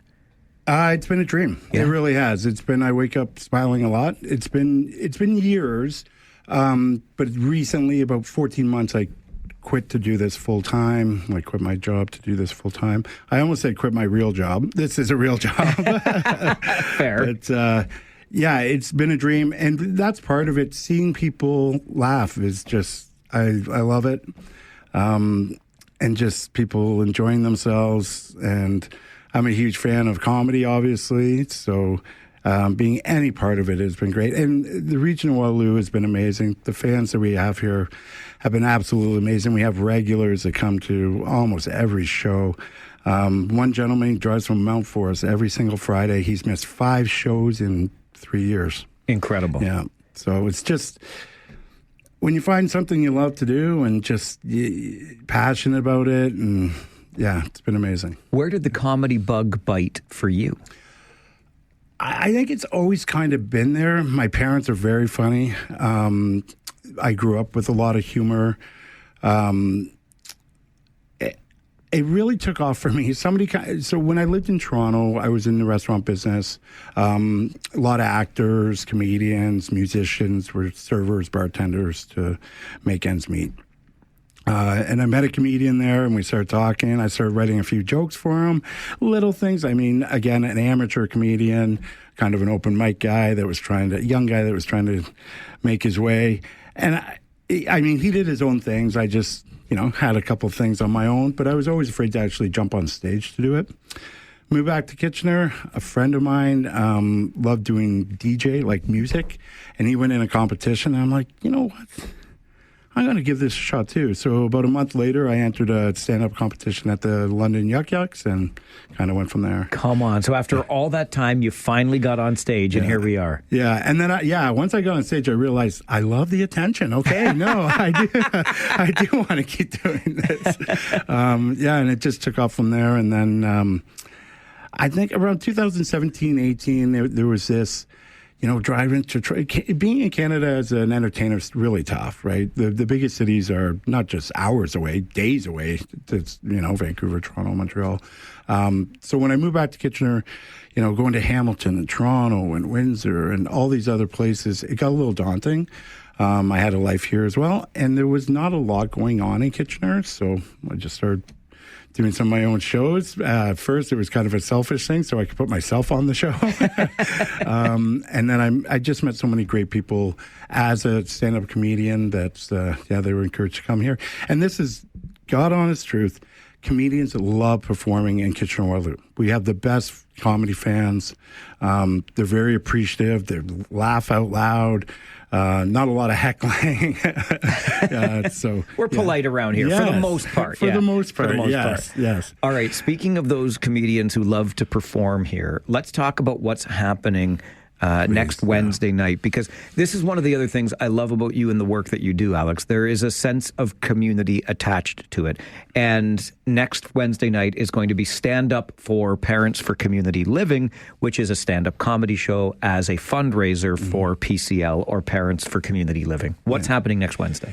So next Wednesday, we're at Maxwell's Concert Hall, I believe it's called. Yeah, Maxwell's on University. If you know anything about PCL, they do amazing work in this community. I'm going to get emotional here. That's weird. People that know me that are hearing this know that I'm a big baby. But they just do amazing work. And one of Rusty Nail's thing is to be part of this community, to have real partners, to give back. I'm very appreciative and a lot of gratitude to the life that I have because of the fans that come to our shows. So this show, this is our second year, which is amazing. Last year was just absolutely amazing. And we're bringing 2 of the best comedians in Canada. Rusty Nail fans will be like, you say that every weekend. But it's true. And one of them is from here. Rob Bebenek is a Kitchener guy. He went to Grand River. He exploded a couple years ago. His Winnipeg Comedy Fest video went viral. I think it's around 20 million views right now, which is a majority of the country. So, amazing. And then the other headliner is Martha Chavez, who has been a 30-year veteran in comedy, CBC Debaters, CTV. She had her own show, Comedy Now special. So two of the best of the best. You'll be laughing your butt off, and it's for an amazing, amazing cause and organization. They just do amazing work over there. Yeah. I love it. And I'm not trying to take away from any of the other events that happen, golf tournaments, gala dinners, et cetera. Like, it's all great, but I think Parents for Community Living has done a great job here of standing out, if you'll pardon the pun with stand up, from the crowd, to have just a different kind of fundraiser, a chance for us to laugh and raise some money. Yeah, I think sometimes comedy, when people think about entertainment or doing an event like this, sometimes comedy doesn't come to the forefront of their mind. I'm not sure why that is. A lot of times it's music, which is great too, don't get me wrong. But we really try and, bring the best of the best, and to make sure that the event goes seamlessly, obviously. And just really, people come, have a great time, and leave laughing. Our goal is the next 3-4 days, the next week, they're talking about jokes. Oh, remember when you said this and said that? And they're laughing again, and it's just that a reoccurring thing. One of our sayings, it's from a comedian, John Paul, who's a great comedian, Canadian comedian. He says that comedy is going to save the world.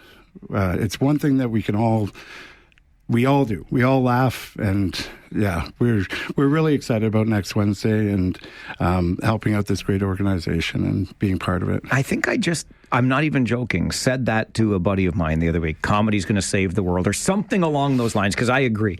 It's something that's universal, and we definitely need more of it in our lives. Where can we get tickets to be a part of this next Wednesday? You can go to Eventbrite. They're online right now. If there's any issues, there shouldn't be, but you can go to Eventbrite and just put in PCL stand-up or Rusty Nail Comedy into the search bar, and it will come up. Yeah. Excellent. And where can we learn more about Rusty Nail Comedy? You can go to rustynailcomedy.com on the World Wide Web. We do Wednesday, Friday, and Saturday every single week in Kitchener-Waterloo. And again, we bring the best of the best. It's only $20, 90 minutes. It's really kind of the sweet spot for us where, everybody can come. Even if you have a babysitter and you got to get home early, 8 till 9:30. And we guarantee our laughs. If you can come to me at the end of the show and say that I didn't find that funny at all, I'll give you your money back. I promise you I will. That's never happened. So I'm not surprised. Love what you're doing. Thanks for supporting Parents for Community Living, and thanks for being here this morning. Absolute pleasure. We love what you do. We are huge fans of yours as well, so thank you. We love Waterloo Region, Kitchener-Waterloo, and the support has been amazing, and the PCL is just an amazing organization. It all loves you back, Alex. It does. Thanks for being here. Thank you. Alex, you have a great day. You as well. Alex McFarland, the founder of Rusty Nail Comedy. Next Wednesday night, stand up for PCL, Parents for Community Living. Get your tickets on Eventbrite. This is the Mike Farwell Show, 570 News Radio and Rogers TV. Hey, do you remember that time the city of Cambridge tried to tell you that your tax increase was going to be 1.26%, when in fact it's going to be 4.68%? Oh yeah, and the time that the city of Kitchener told the region of Waterloo to take their speed camera program and, well, shove it? Yeah, those things happened today. I suspect we'll have a few things to talk about in our next hour. Open lines coming up on the 12 o'clock Talkback Hour on the Mike Farwell Show, 570 News Radio, Rogers TV. Take out the papers and the trash, or you don't get no spending cash. If you don't scrub that kitchen floor, you ain't gonna rock and roll no more. Yakety yak. Don't talk back. Just finish cleaning up your room. Let's see that dust fly with that broom. Get all that garbage outside, or you don't go out Friday night. Yakety yak. Don't talk back.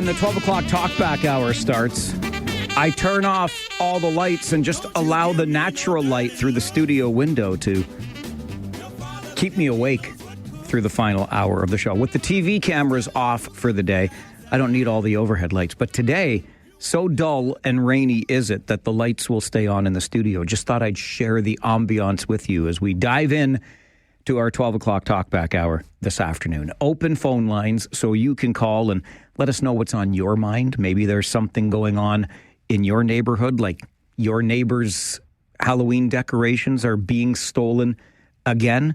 I shared that story with you. I talked about it last week, the corner of East Avenue and Pandora.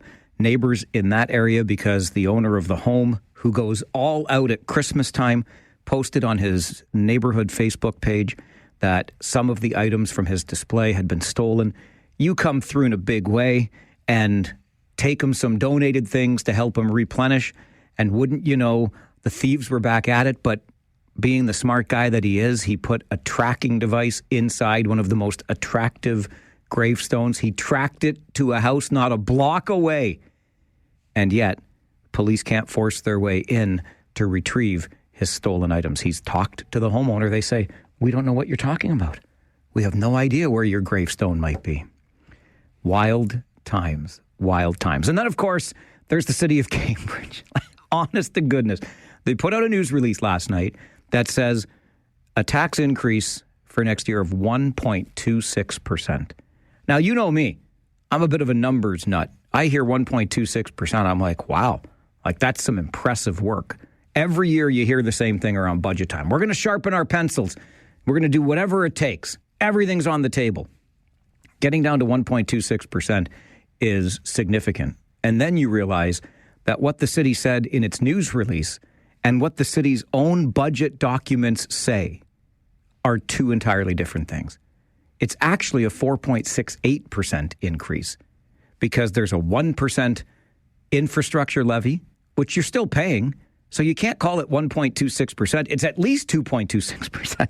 And then, of course, there is the additional stormwater rate that you have to pay. Even though the city is breaking it out differently this year, you're still paying it. So you can't say it's 1.26% when your very own budget documents say it's 4.68%. Very misleading and incredibly disappointing on the part of the city of Cambridge in this regard. And then there's the city of Kitchener, which has looked the regional government square in the eyes and said, you know that automated speed enforcement program you've got going where you are going to run the cameras 24 hours a day, 7 days a week, 365 days a year in school zones when there is no school in session, et cetera, et cetera. You know that $21 million surplus that has been generated by these cameras so far? We're not buying into it, said the city of Kitchener. And so a motion from Kitchener Councillor Bill Ioannidis last night said the city of Kitchener is not going to allow any more speed cameras on roads in its city that are not regional roads. So if it's a municipally maintained road, there will not be a speed camera in the city of Kitchener. Dare I say, this is the first crack in the speed camera armor. Just a few things that you might have a thought or two about today. Let's go to the phones. John, you're first. Good afternoon. Hey, Mike, how you doing? I'm fine, thank you. How are you? Oh, good. Thanks so much for taking my call. Thanks for making it. I've got a number of points. I'll be really brief. The first one is talking about, the government giving money to corporate Canada, to big corporations. Yes.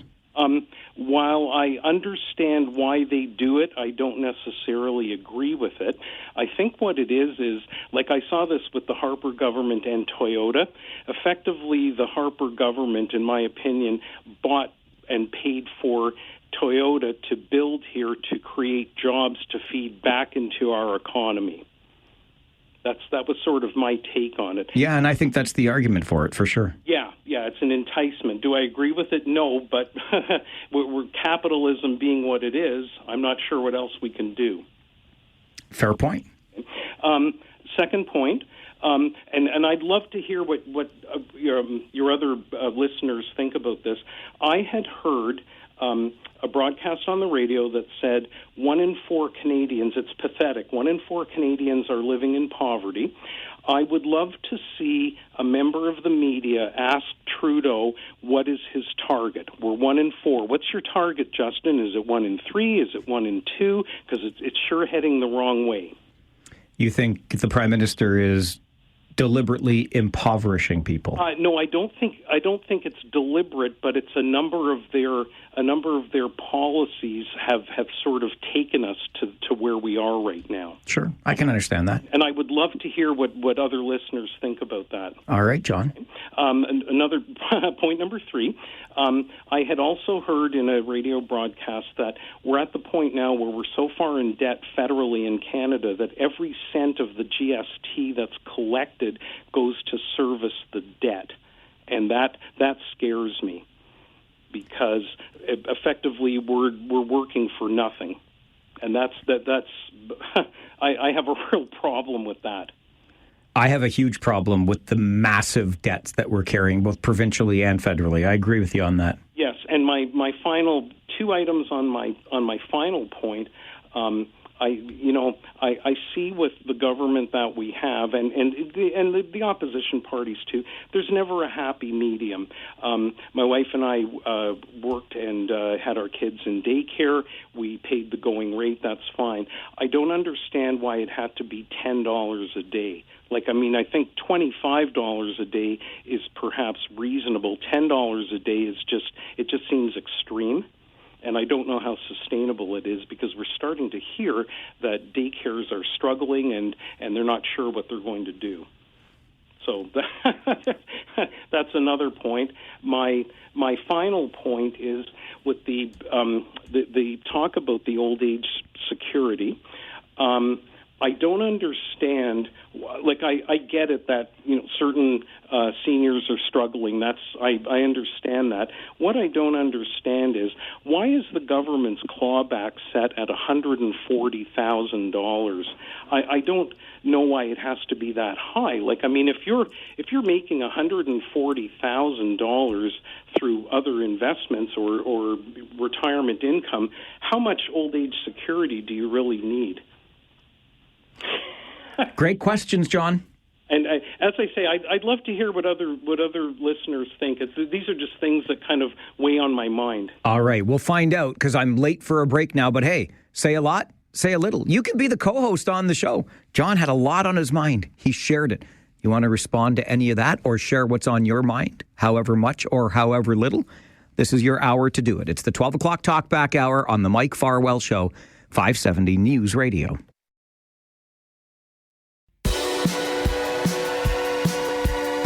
Let's get right back to the phones so we can hear more of your thoughts on the Talkback Hour. Paul, you are next. Good afternoon.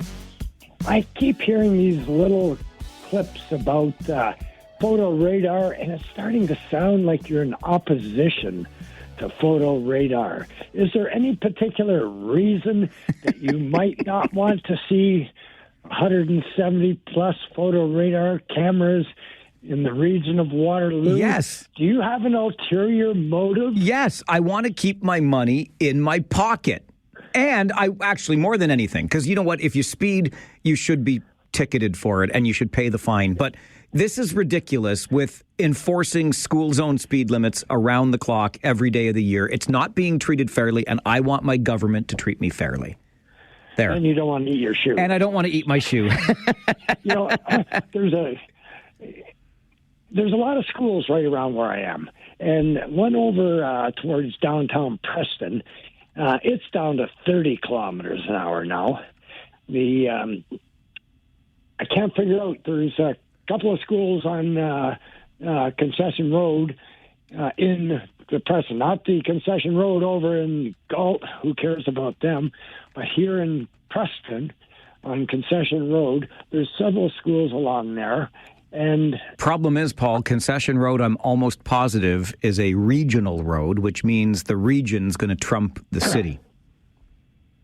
So if we need it on a side street, We don't. Just outside of the downtown core at 30 kilometers an hour. Why is the other one going to remain at 40 kilometers per hour? Not that I'm advocating that dropping it down. I'm pretty careful. In any areas that I know where there's a school zone, I keep an eye out for those signs because there's so many different ones that you got to really watch. You turn a corner and boom, there's a school and you're over the speed limit. But, like 24/7, these cameras will be in effect. And when we get 170-plus cameras, enjoy your... What are you going to have, a hush puppy? No, okay, Paul. Okay, Paul and I made a little wager. And I said, well, actually, I was running my mouth. Shocking, I know.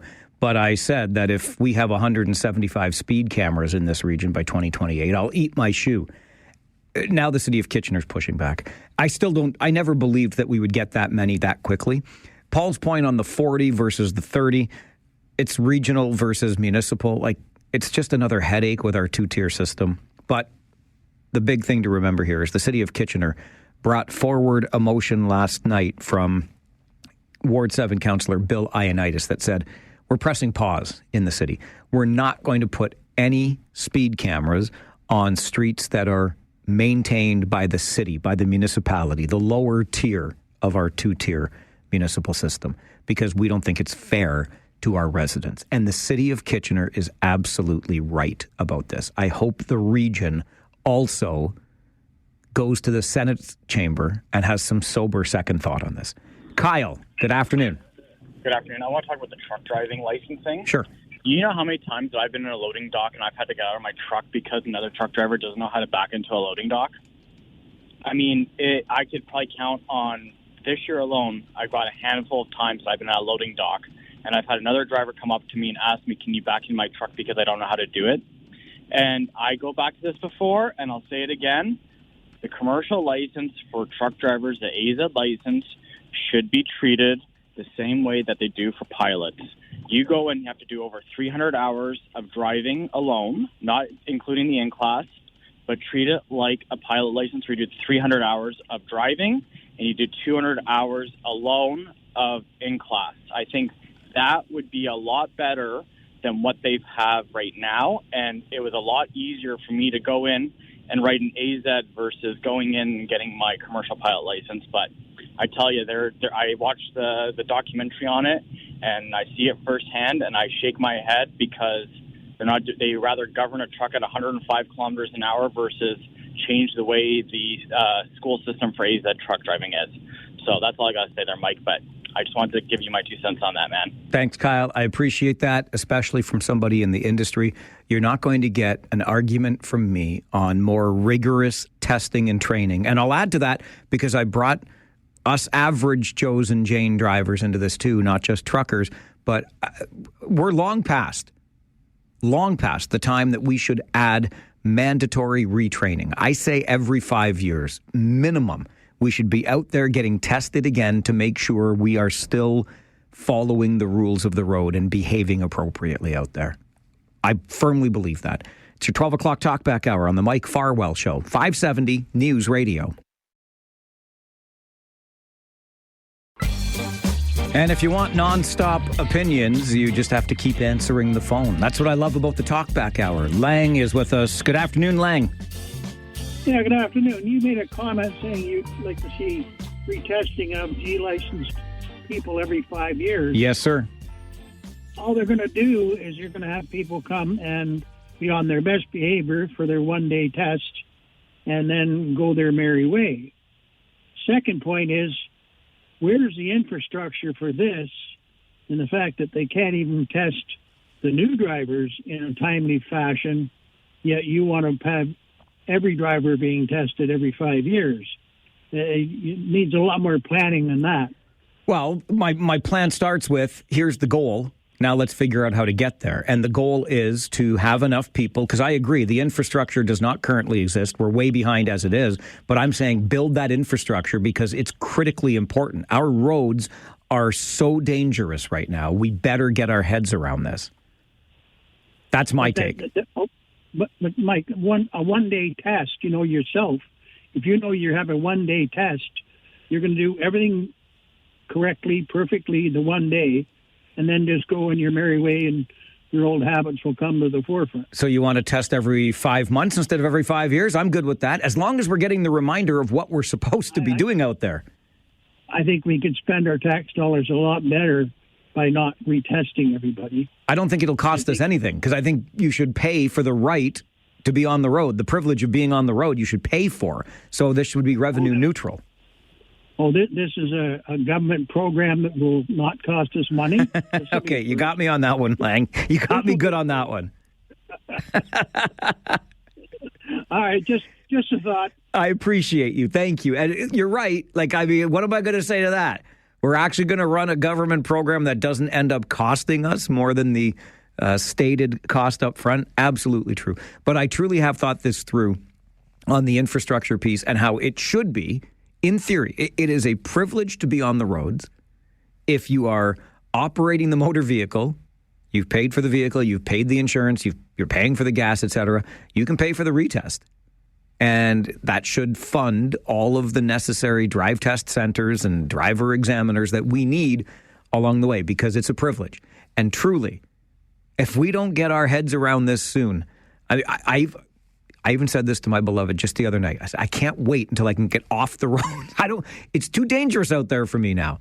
Maybe I'm getting old, but I don't want that risk in my life anymore, because y'all are nuts out there. You know that, right? I'm not, but you are. It's your 12 o'clock Talkback Hour on the Mike Farwell Show, 570 News Radio. It is your hour to do just that, talk back. So I'll go right back to the phones. Asif, good afternoon. Hey, good afternoon, Mike. How are you? I'm fine, thanks. How are you? Uh-oh. Asif, where are you? I'm driving. Oh, here you are. Sorry. No, we had a little technical issue. I'm glad I got you back. No worries. Just wanted to go ahead. I'll call you back. 1 second. Wait, what? Did he just say he's calling me back? So wait, we answered the call, and then Azif said, I'll call you back later? So you just tell me at least, ask how I'm doing first or something. Well, maybe he did. Anyway, I don't know what just happened with Azif's call, but let's go next to Mayor Jake. Your worship, good afternoon. Mike, how are you now? I'm good, and you?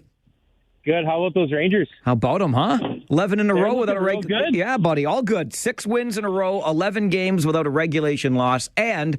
By the way, CHL Top 10 came out about half an hour ago. We're not in it. Who cares? So you know what? That's okay, because a lot of people will doubt Rocky Balboa, and he still beat Apollo Creed. So, oh, did he ever? And there's always that little chance, eh? There's always so you're telling me there's a chance, Mayor Jake? There's always a chance. Are you kidding me? Every duck finds a pond. That's what I always say. So you're telling me there's a chance. I love it. So, I wanted to talk about, I've been listening and listening to your great callers talk about driving behaviors, and I still stand by what I would impeach and bring into having drivers, if you're caught on dash cam misbehaving, and I don't mean a little mistake, but doing things like passing in the right lane or not passing in the right lane, passing in a right-hand turning lane, or doing something that you shouldn't be doing.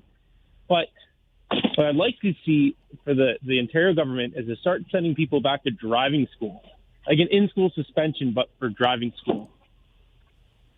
An in-school suspension, but for driving school. So if you get caught misbehaving on the road, you go to driver's school.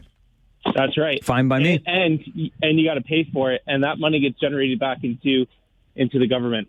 I'm with you, Mayor Jake. Let's do it. It gets put towards hospitals. Yeah. I second the motion, Your Worship. Yeah. You want to misbehave on the road, you're going to pay for it, and you're going to have to relearn how to drive. It's perfect. Go back to school. Nobody wants to go back to school. That's right. Okay. So either behave or go back to school. I love it. I love it, Mayor Jake. Thank you, Mike. All right. Thank you, Your Worship. Enjoy the rest of your afternoon. Asif, you're here again. Sorry, I dropped because I had a bad cough right there. That's okay. Well, this is something that I'm actually about to tell you, which is that, do you guys have a scary story coming for, I guess, Halloween? What? Do I have a schedule for Halloween? Oh, no, sorry. Do you want to hear a scary story for Halloween? Oh, yeah, I definitely want to hear a scary story. So, this happened to me, actually. This was about 10, 12 years ago. I was at home with, I was at that time, I think 15 or 16 years old. And I was just sleeping, and I was sleeping in the basement. And one night I woke up, and in the middle of the night, I just saw a white man standing right in front of me. I shook my head, closed my eyes, and reopened, and he's gone. The weird thing is, everyone would think, oh, that's just a dream. Weird thing is, my mom saw it in her dream, leaving about 3 days later. No way. Come on. And that freaked me out for for so long. It freaked me out just hearing the story, Asif. So yeah, I want to tell that Halloween story, kind of. Well, thank you for that. I appreciate it. I'll give you a little heads up, since Asif is clearly ahead of the game. On Thursday morning, during the flip side, because Thursday is Halloween, we will solicit those same stories. So if you've got a creepy story, an encounter with the paranormal, we would love to hear it during the flip side this Thursday morning at 11:30. So it wasn't just that Asif saw this white figure in front of him. It was that his mom dreamed the same thing. Come on now. Grant, you are on the Talkback Hour. Good afternoon. Oh, dear. The sinister laugh of Grant. You disappointed me at 10:30. 10:30. I disappointed you. How could I? I had Dana Short in studio talking about 20 years of Dana Short Gourmet. Hocus Pocus, the Coach's Show. The Coach's Show is on Fridays, you knucklehead. No, but you did say... No. The Coach's Show is on Friday. Nice try. It's my show. I tell you when the Coach's Show is. It's Friday. Every No, I don't. I don't say that. No, I do not say that. Every Friday at 10:30. I don't know. Grant, who do you think knows? The guy who made the show or the guy who listens to the show? That listens to the show. Stop it. Every Friday. Sorry, buddy. That's not nice. Well, I'll tell you what is nice. Here's what I'm going to tell you, okay? Tonight, 6:30, we're going to start the broadcast, me and Paul Fixter. You're going to hear a Hocus Pocus, you see a Hocus, on the pregame show. And then, even though it's Tuesday, and I have to come back to work tomorrow morning really early, I'm going to stay at the odd late, and I'm going to take phone calls on Rangers Talk. That's going to happen today. Well, that's part of your job, though. Yes, it is. Part of my job is to work 24 hours a day for this radio station. That's part of my job. And a funny comedian is Jeremy Hotz. Okay. He drags around his microphone on the stage, and he's actually funny looking. I got to meet him in person, and I told him, I said, "You're funny to look at." Wow. And he looked at the security guard. I think that's a compliment. I'm funny how? I mean, funny like I'm a clown. I amuse you. I make you laugh. I'm here to fucking amuse you. What do you mean funny? Funny how? How am I funny? Funny looking? Not you. Okay. Not me. I'll take it, Grant. I'll take it. No Coach's Show on midweek games. Coach's Show every Friday morning, 10:30. And pregame shows 30 minutes before every Rangers game right here on 570 News Radio. This is your 12 o'clock Talkback Hour. This is called the Mike Farwell Show on 570 News Radio.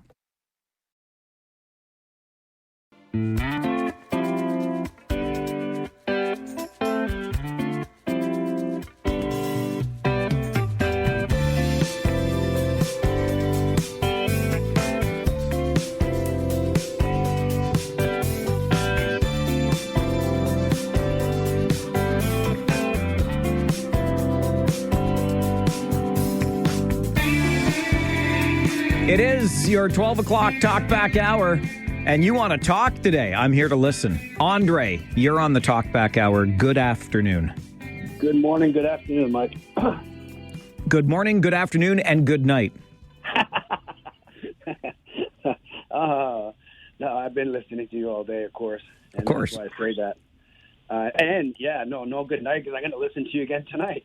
Attaboy. So a couple of things I wanted to talk about the show today, two of them. So let's rewind.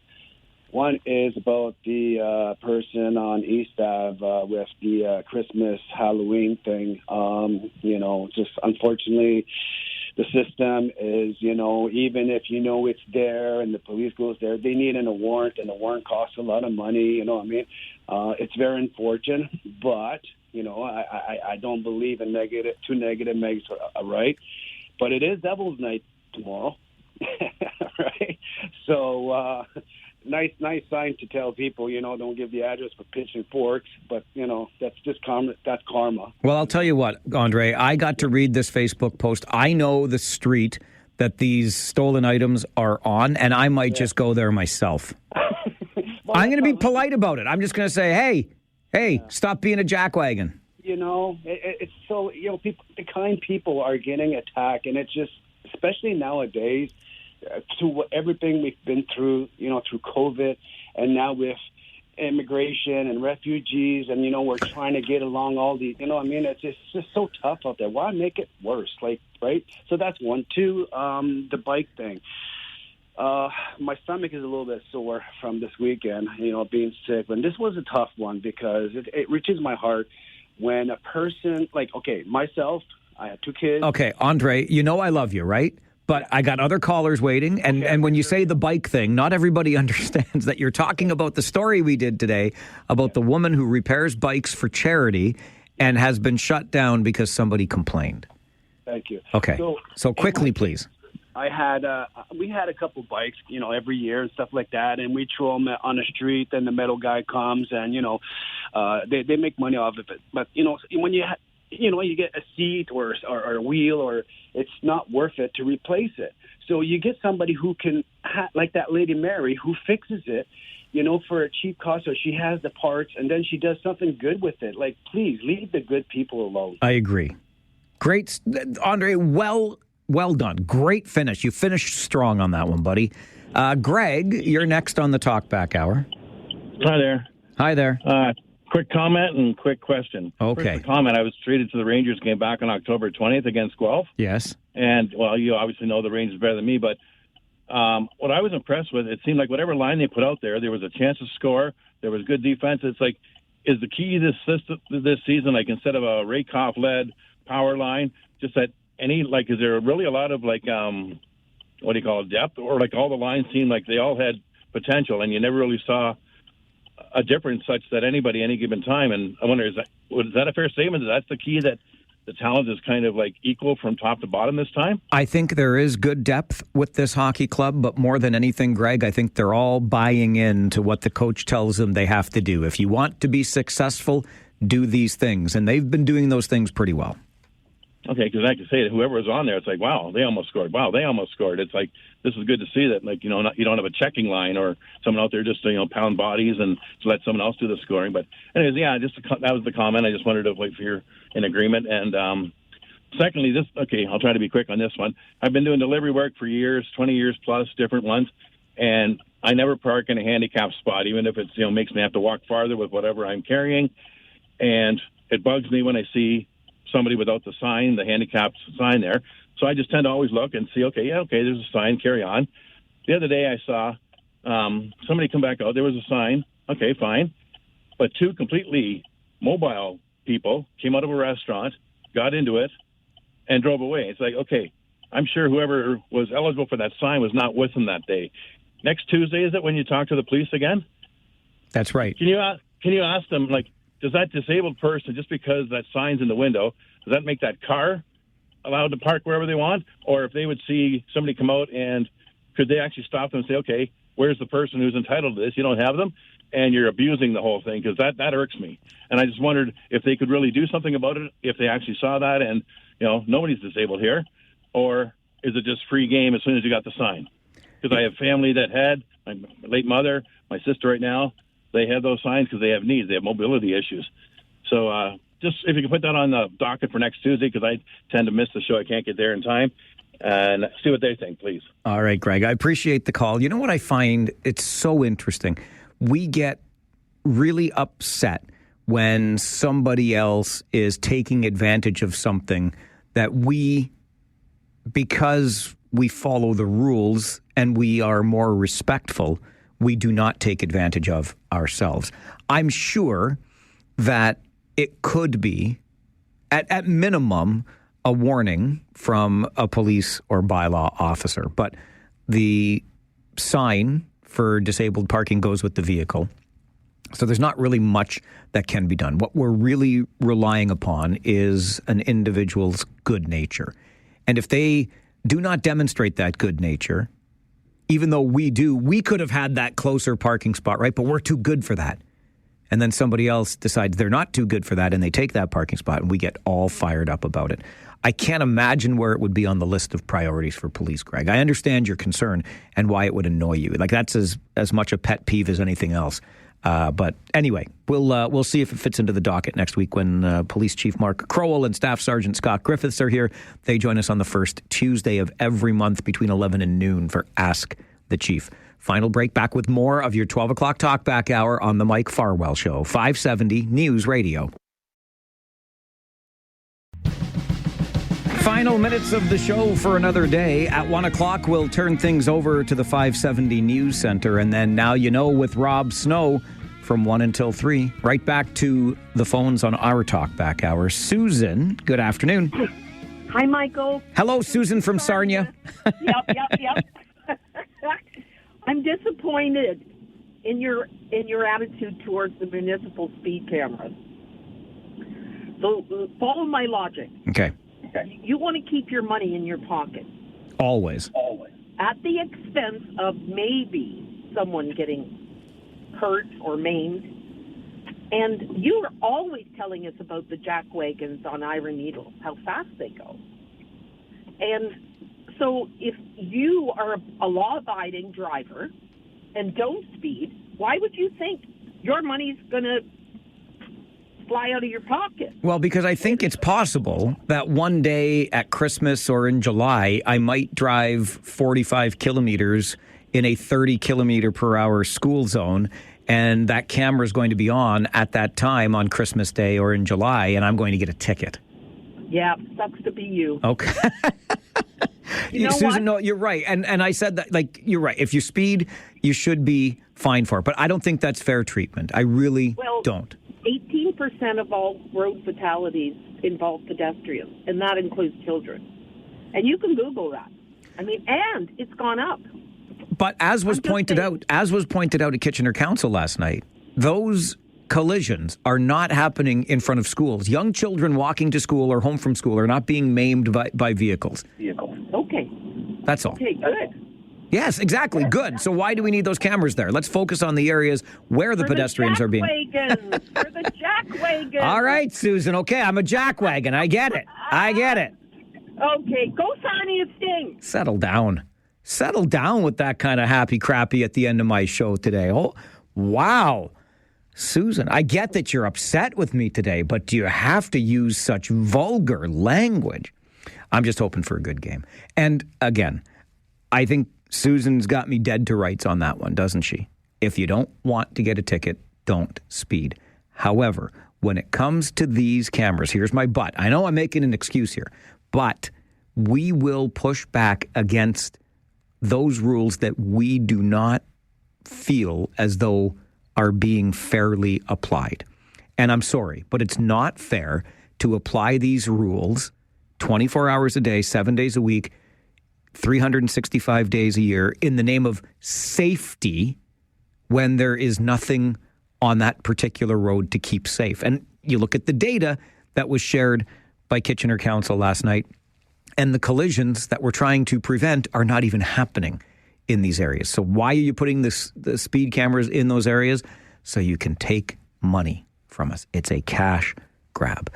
An update from the 570 News Center. Now you know with Rob Snow. I'll be back at the hockey game tonight with Paul Fixter. Pregame coverage brought to you by Harris Law. We'll start at 6:30. Colin Robertson is our guy on the other side of the glass. My name is Mike Farwell. Bye for now.